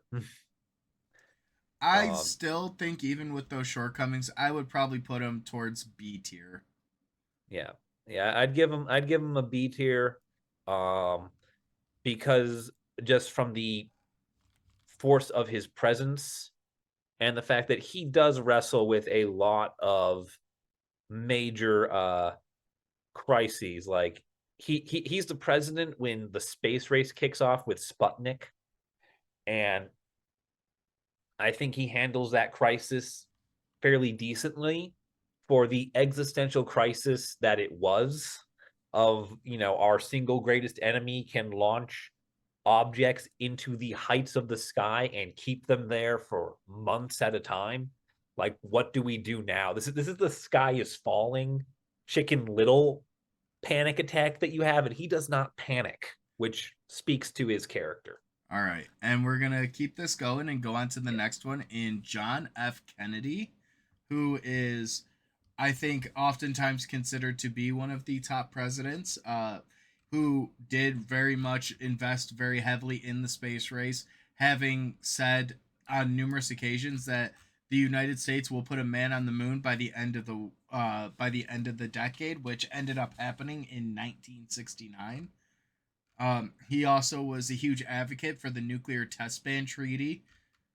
Was a Yep. huge proponent on behalf of the civil rights movements, on behalf of women.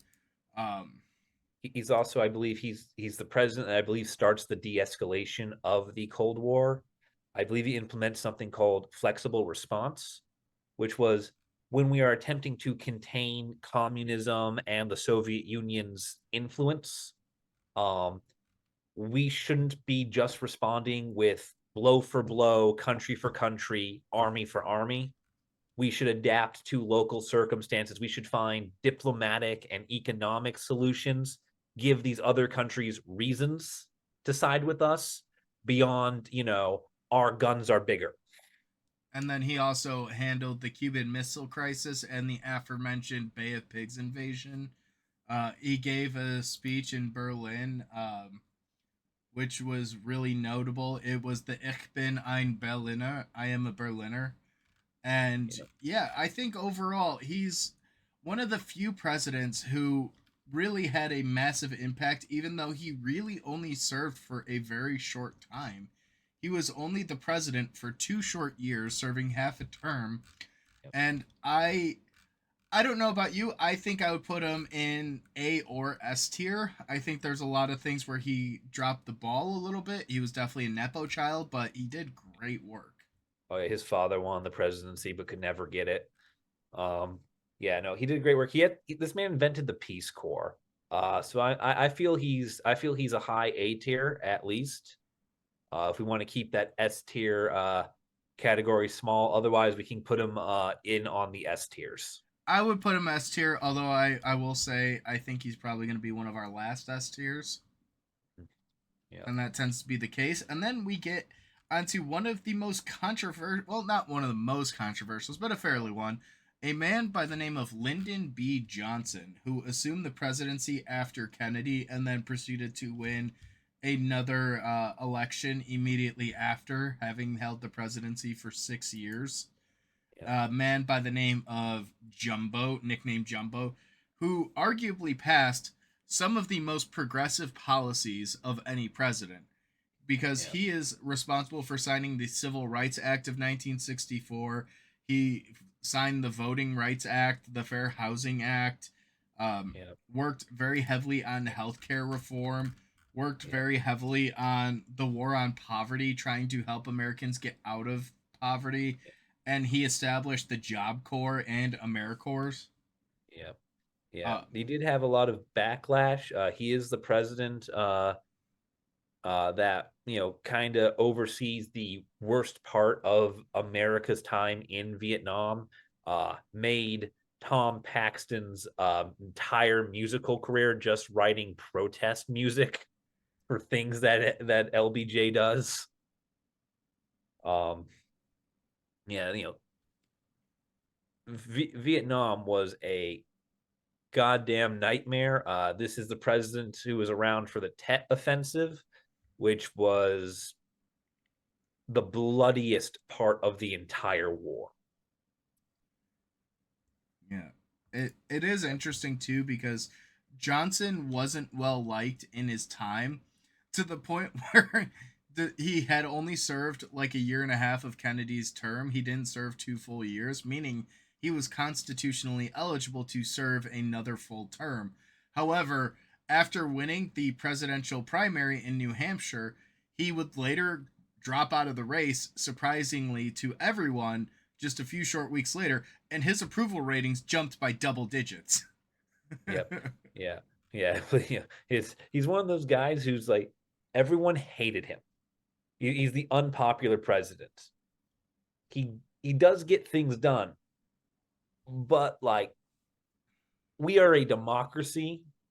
Getting the American people on board for your policies is rule number one.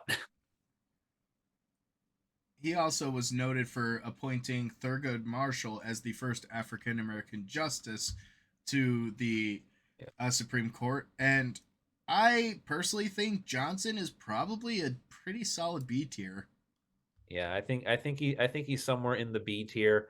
He did get us on the moon, and as terrible as the Vietnam War does is, I'm not sure how much of that to hold against him and how much of that was just inevitable at this point.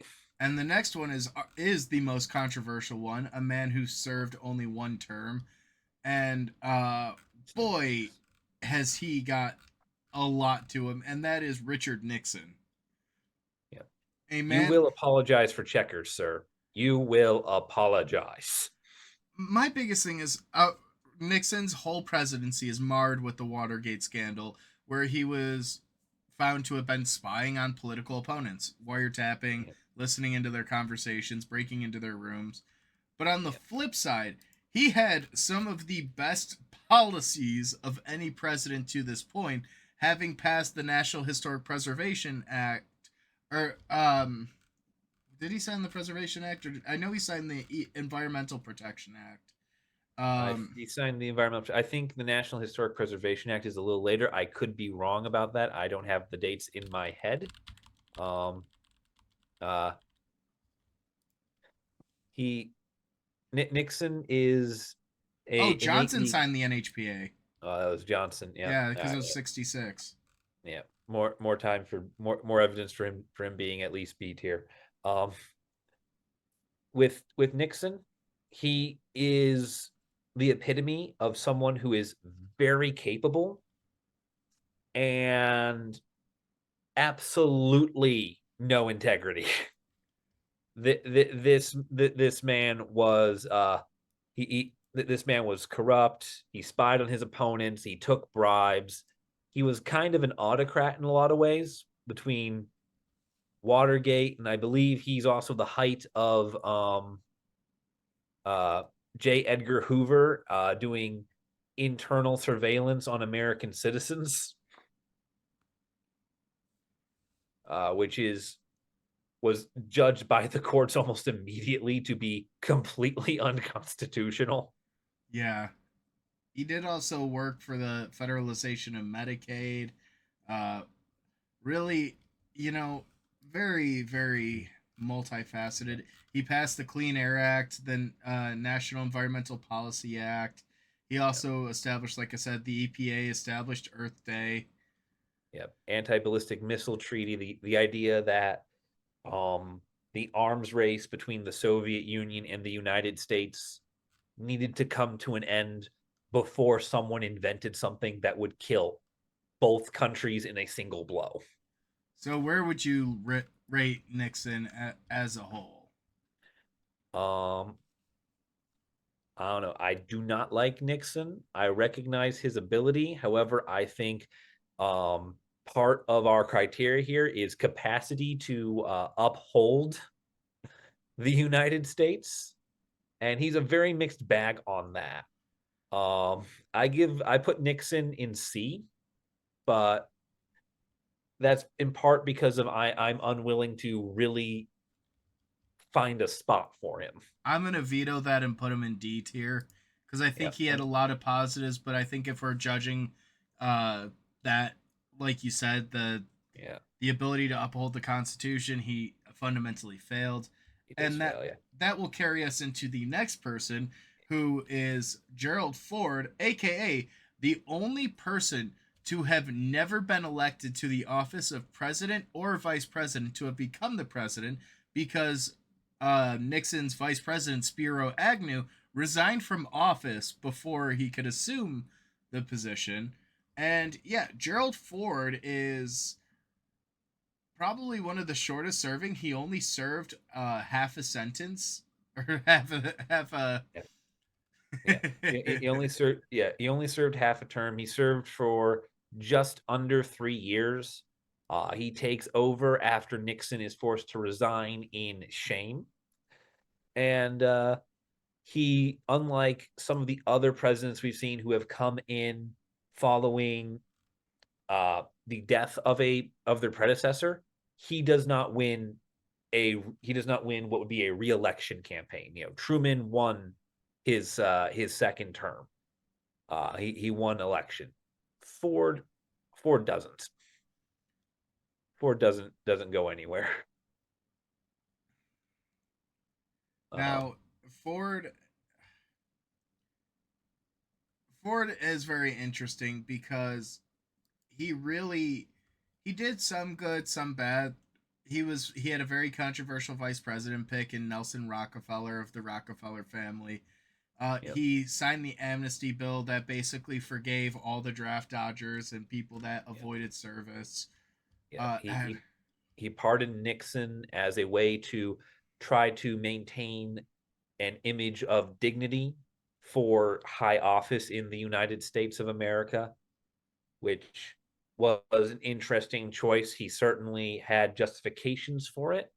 Um, at the same time, you can understand some outrage of if you hold high office and fuck up, you deserve to face the consequences.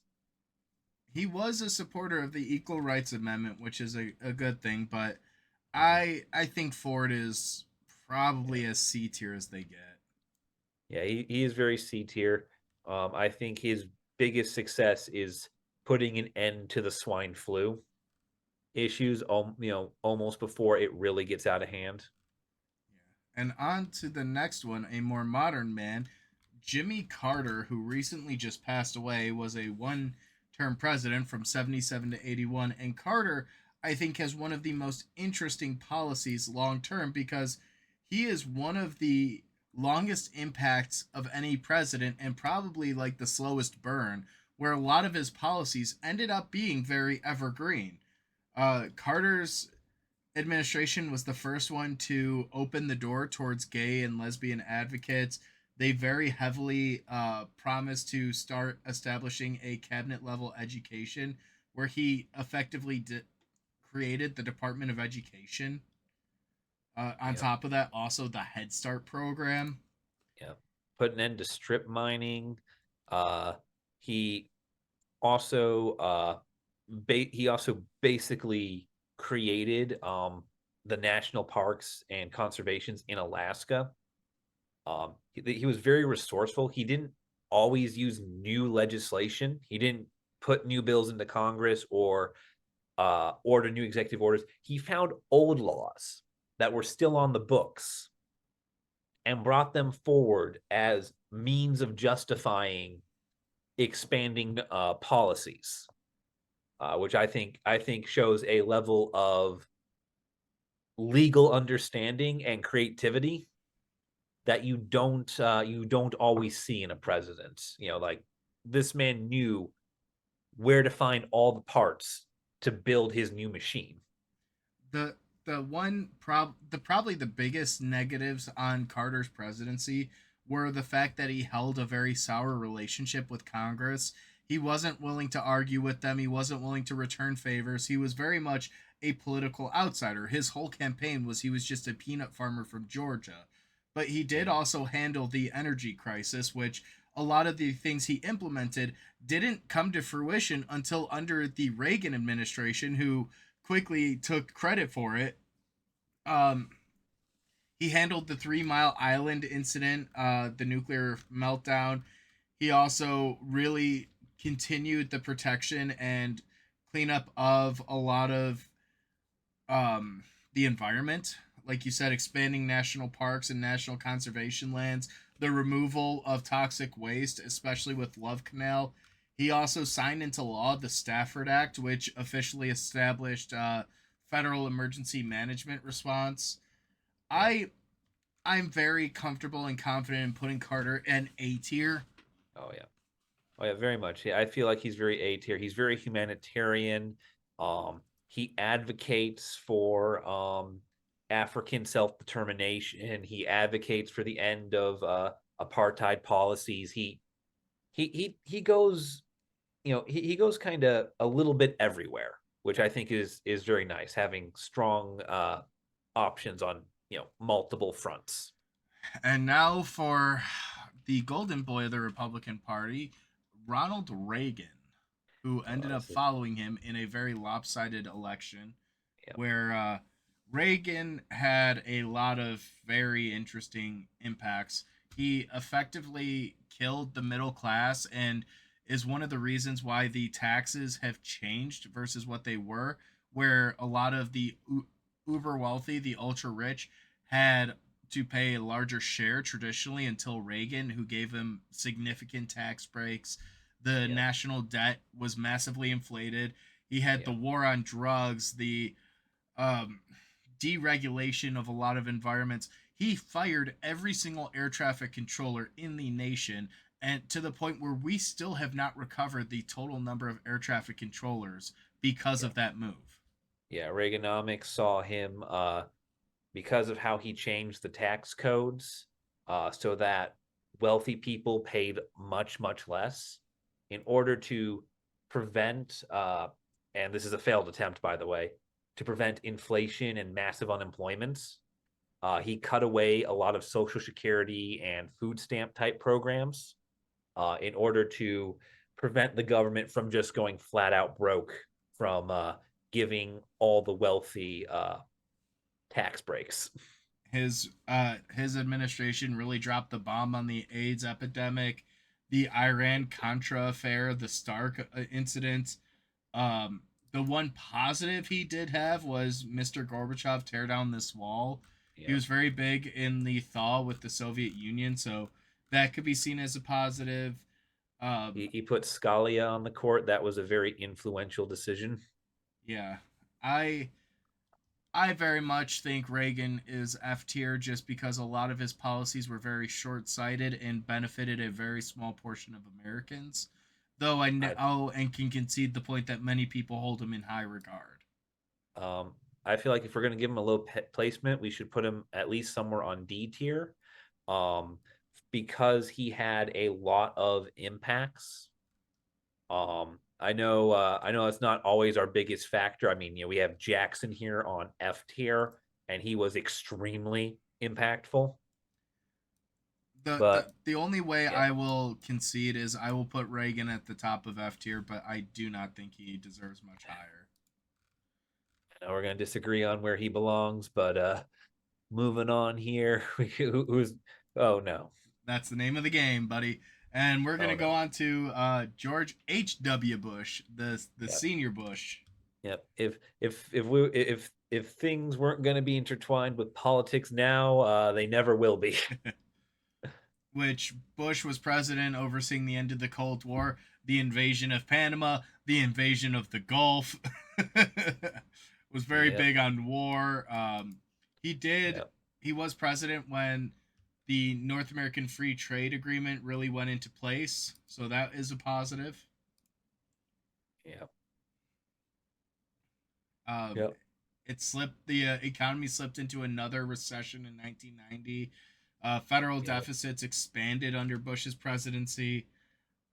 He faced a lot of yep, discrimination and or no, he helped combat discrimination because yep, he was the direct response to the passage of the Americans with Disabilities Act.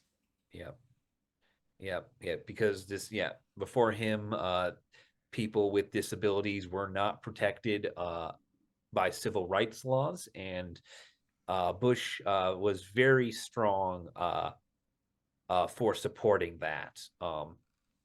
He uh, he also signs another Civil Rights Act in 1991. He does fight discrimination.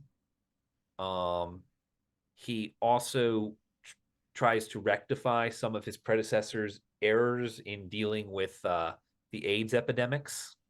Yeah, Um, because at that point it had become a major public health crisis, and so something had to be done.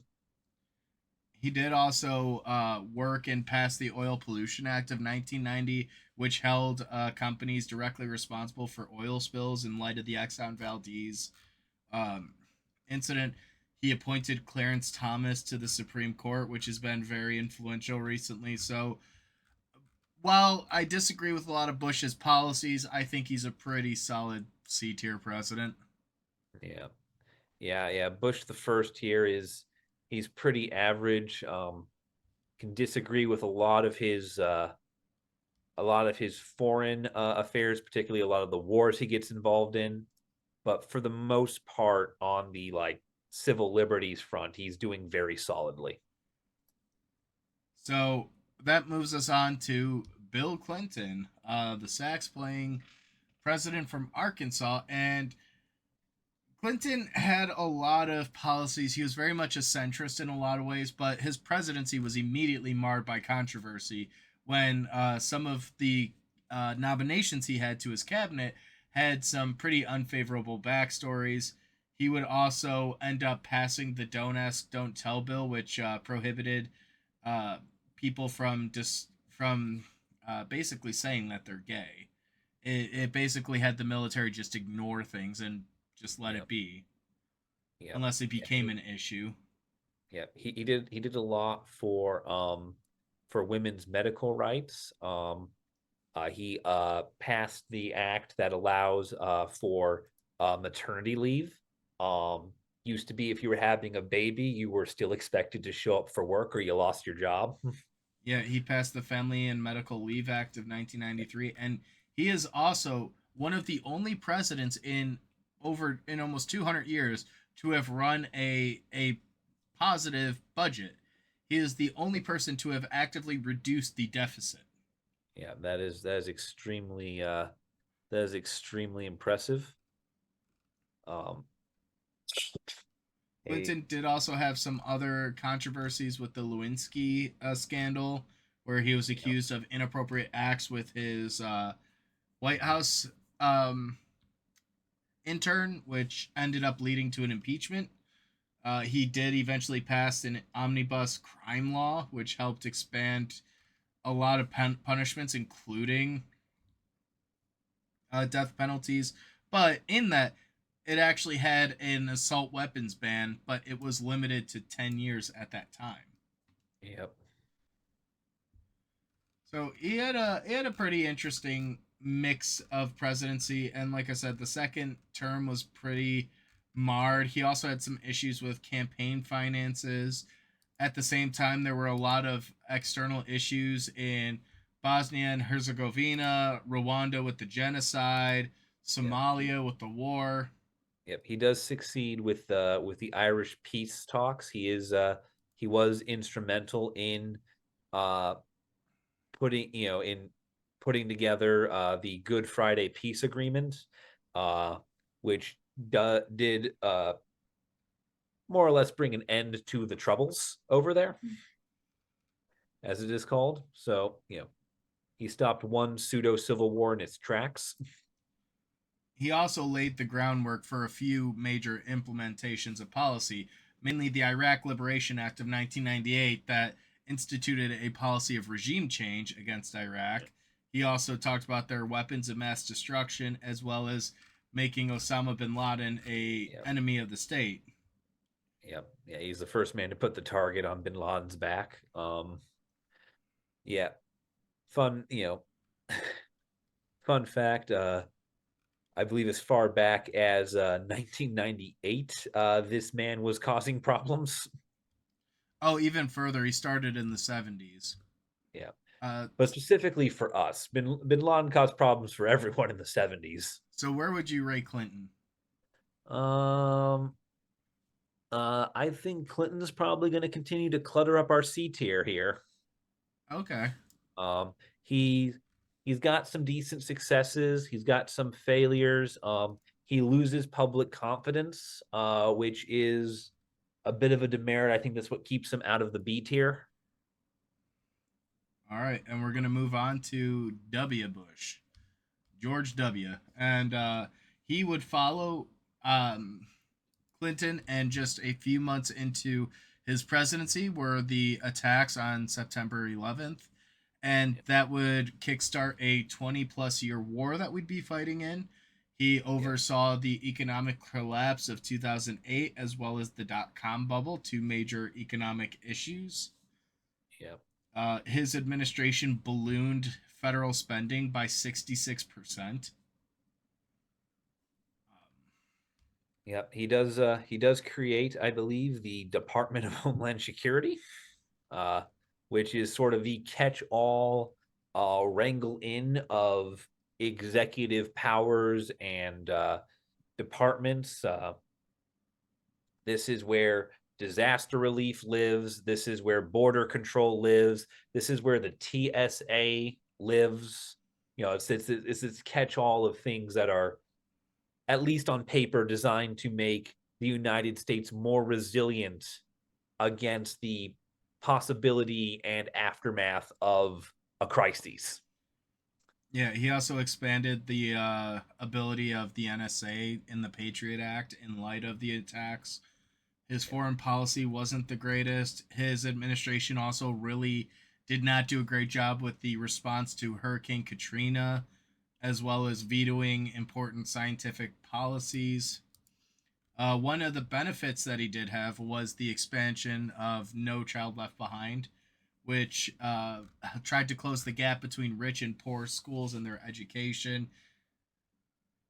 yeah. Um, He did expand. He did expand Medicare in 2003. Prior to him, Medicare did not pay for your prescription drugs in any form. So getting some subsidies for medication is that's I think that's a pretty positive and necessary necessary action, because we pay too much for that as as it is now. yeah, so I think overall, I think Bush's presidency was not the greatest. I think he's pretty firmly a D tier president. He's a D tier. Yeah, I'll put him. I say put him in the front half of the D tiers. I don't like seeing them so far down. Yeah. Um, because he just tries. He paints now. He's happier. Yeah, I mean, after you commit so many war crimes, you have to. And that leads us into Chicago's own president, Barack Obama, who served Yeah. after Bush and had, again, one of the most influential first 100 days in office because he ordered the closing of Guantanamo Bay, set forth the plan in motion to withdraw troops from Iraq, um, also ended up revoking Reagan's Mexico City policy. Um, Yeah. he did a lot of things, especially passing his New Deal policy, which helped with the economic reform after the collapse. Yeah. Yeah, Uh, he's also the first African American to get elected, yeah, which, well, not an accomplishment, you know, in the sense that we are looking at here. It is still something important to note in its own right because at the time he is president, America is over 200 years old, and he is the first from this demographic to get into office. he did also expand. He expanded certain gun control policies in light of Sandy Hook and the Aurora movie theaters. He expanded hate crime prevention acts that specifically protected people based on gender, sexual orientation, or disabilities. It was under the Obama administration that gay rights were officially passed. Yep. Yep. I believe he's also the one that gets rid of bin Laden for good. Yep, in 2011. Yep. He also passed a number of or a lot of environmental reforms after the Gulf of Mexico, the Deepwater Horizon oil spill. Yep. And then he Yep. did, I think, in one of the largest things with Obama's presidency, is he managed to get the Affordable Health Care Act passed, Oh, yeah. despite the fact that it was gutted by Republicans.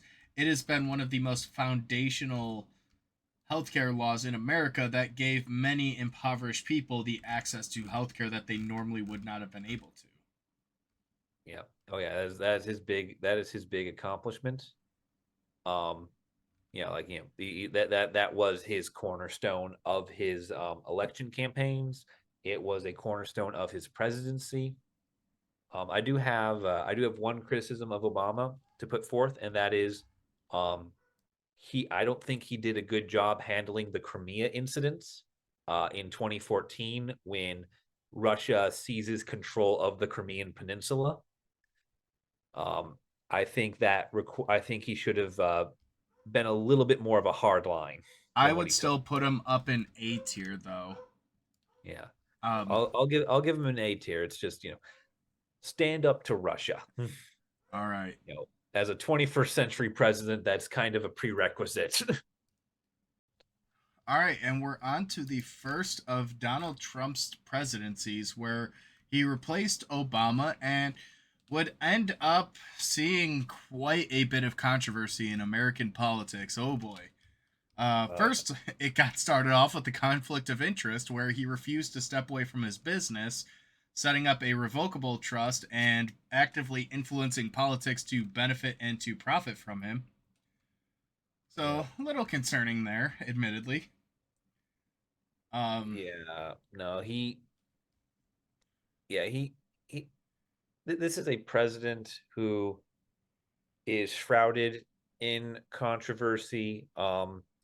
In everything he does, says, or implies. I don't really find a lot of value in getting into the nitty gritty of a lot of his things, but uh, I I think that his first presidency did a lot to undermine his predecessor's achievements. A lot of very controversial statements.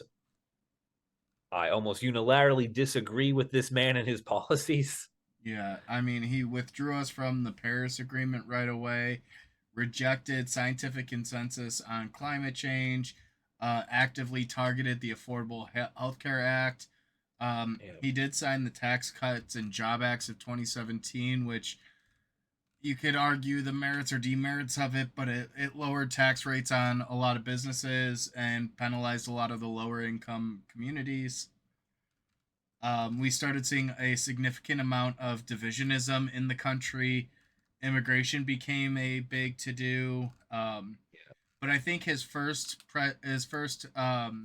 term in office is almost unilaterally highlighted by the COVID-19 pandemic, Oh, which yeah.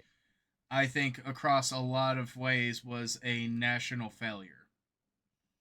I Yeah, no. think the Yeah. response to it, the suggestion that healthcare officials may not be educated, I Yeah. think there Yeah, were he a lot of yeah, negatives. this president spent more time during a pandemic either denying the existence of the pandemic or openly interrogating medical professionals than time was spent attempting to save human lives. And even without the COVID-19 pandemic, this is a president that drew condemnation from civic rights leaders, military officials, and religious orders almost simultaneously. We saw a carousel of his inner cabinet go in and out, and I think one of the most frustrating parts for me has to be the interference in the 2016 election. That we have actual evidence and proof that Russia actively interfered to favor Trump, and I just don't know how in a modern era we have allowed a foreign nation to actively and openly engage in espionage and attacks on our institutions. But it was what it was. I think the biggest failure of his first term was the reluctance to peacefully hand over the presidency and started an entire chain of election denials and lies. Yeah, culminated in a violent intrusion Insurrection. into yeah, yeah, Call it what it into is. Sorry. Congress. Yeah, no, I'll dance around it for a moment. This insurrection was a violent intrusion into the congressional buildings. This, this was not okay. Um, and even after the violence had passed, there was continued refusal to acknowledge the legitimacy of fair and open elections. And This then is this is F tier behavior all around. yeah, he was impeached twice and almost convicted. A lot of the charges he was acquitted for were because he was out of office by the time that they had come to light. So he avoided a lot of prosecution with that, but very much F tier. Moving on, off to Yeah, Joe Biden. yeah, yeah. The only question I have is, are we putting him above or below Jackson? Oh, below. Yay, Jackson! Yeah, You're not at the Jackson is bottom not the anymore. worst. It's been forever since we had someone beat Jackson. And then we go on to President Joe Biden, who won as a result of um, Trump's policies. And at 78, he became the oldest person to assume office, was the second Catholic since JFK, and the only president who has been generated from the silent generation.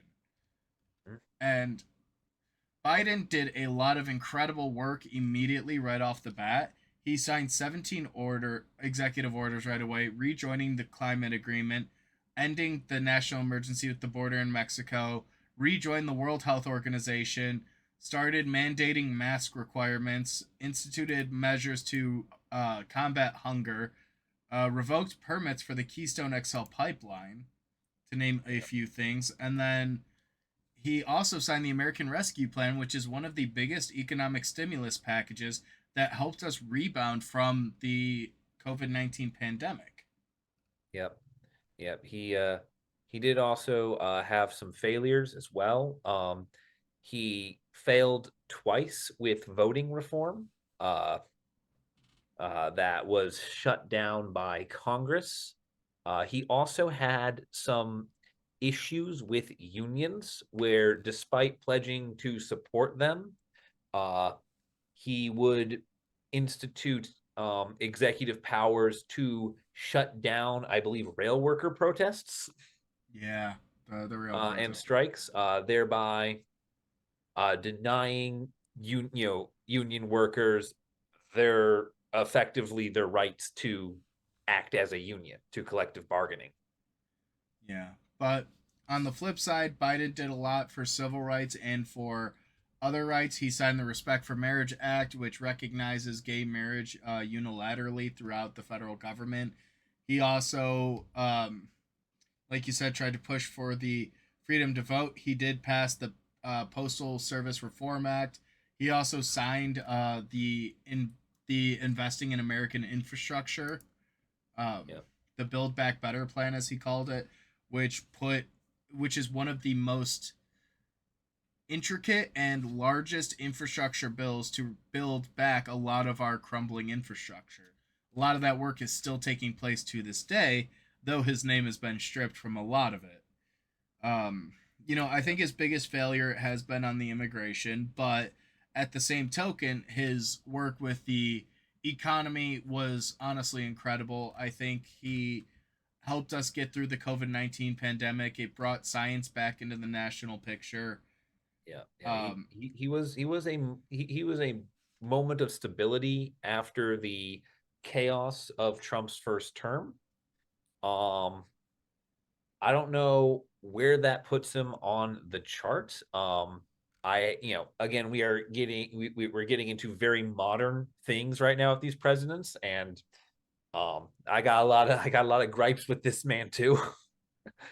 Uh, I don't think he was a terrible president, but I don't think he was a great one either. I I might be going in a controversial way here, but I think he's a B tier because I think his controversies knock him down from A or S. But I think the work that he put in for a lot of the things that he signed to laws into action actively were in the best interest of the American public and helped rescue us from potential continued economic decline. Yep. I'm willing to give him somewhere in the B tier range, probably not the top of the list, but Oh I'm no, willing to I see him would put somewhere in him. there. I'd probably put him just below Eisenhower. Admittedly, Give he's him behind bottom B Eisenhower. tier. All right, yeah, yeah, we can work with that. Uh, And then we come back to Donald Trump again because, if it can happen once, it can happen twice. We got a split presidency. All right, we're just gonna do F tier, and that's the end of the video. Yeah, not happy. Not uh, happy with this man. the gutting of federal laws, the gutting of the federal government, the Yeah. active witch hunt against his enemies, De- the tariffs. Demonization of public relief efforts. Yeah, just everything that Trump has done in this current administration has been for the net negative. There has not The been many redeeming lights. We are 5 months in so far, and yeah, it the apparent demanding and or accepting of gifts in return for hearing foreign nations inquiries, shall we say? yeah, a personal $400 million jet donation. No other president has openly accepted a bribe. This past week, he started pardoning a bunch of people that were in prison for fraud, for corruption, for bribery. Um, Yep. it There's the just, incident with Zelensky. Um, you know, there's I mean, there's a lot going on. Something I found very personally distasteful and that I really have every right to choose to never forgive was when he started to very tacitly endorse the concept that he should be Pope, despite not being Catholic. I mean, there's only so many press releases you can put out about that where you don't denounce the idea after it's been floated. also him floating the idea of running for another term, actively selling merch saying Trump 2028. We're seeing an autocratic man trying to assume long term power. And with Yeah, the wide sweeping executive orders that he's been issuing that have been continuously shot down by the courts, as well as an attack on fundamental rights of the U.S. Constitution, of which yeah, include birthright citizenship, I don't see this man as being a figurehead for our nation. I think yeah, no. historically, and I think it outside of a modern lens, this is only going to get worse. It's only going to Yeah, look worse. the existence of Doge, an extra governmental, extra legal entity with, unilateral power to do anything and everything. The reduction of the United States credit score overall, the near doubling of the deficit after his big beautiful bill. It just, I strongly disagree with a lot of his policies, and I think there's a lot of historical parallels. But I think that's enough. We'll ramble on about 47. I will show Put him, off our final list here. do, yep. Do we put him next to himself on the list? Oh yeah, no, it's he's below himself.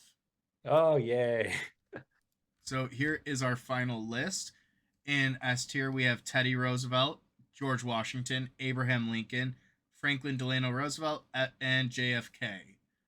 Um, in F tier, we have Reagan, we have Martin Van Buren, James K. Polk, Andrew Jackson, Trump 1, Trump 2, and I believe.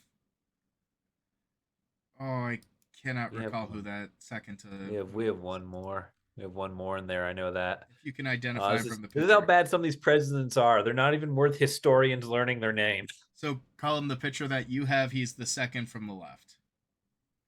Not identify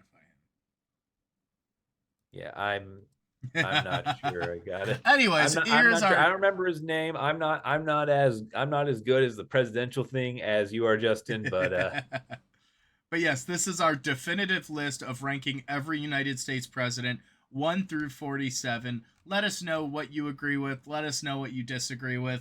Just keep the comments civil. And yeah, if you enjoyed, let us know. And if you want to see us do this with different topics, like we can start ranking American wars, that could be a fun one.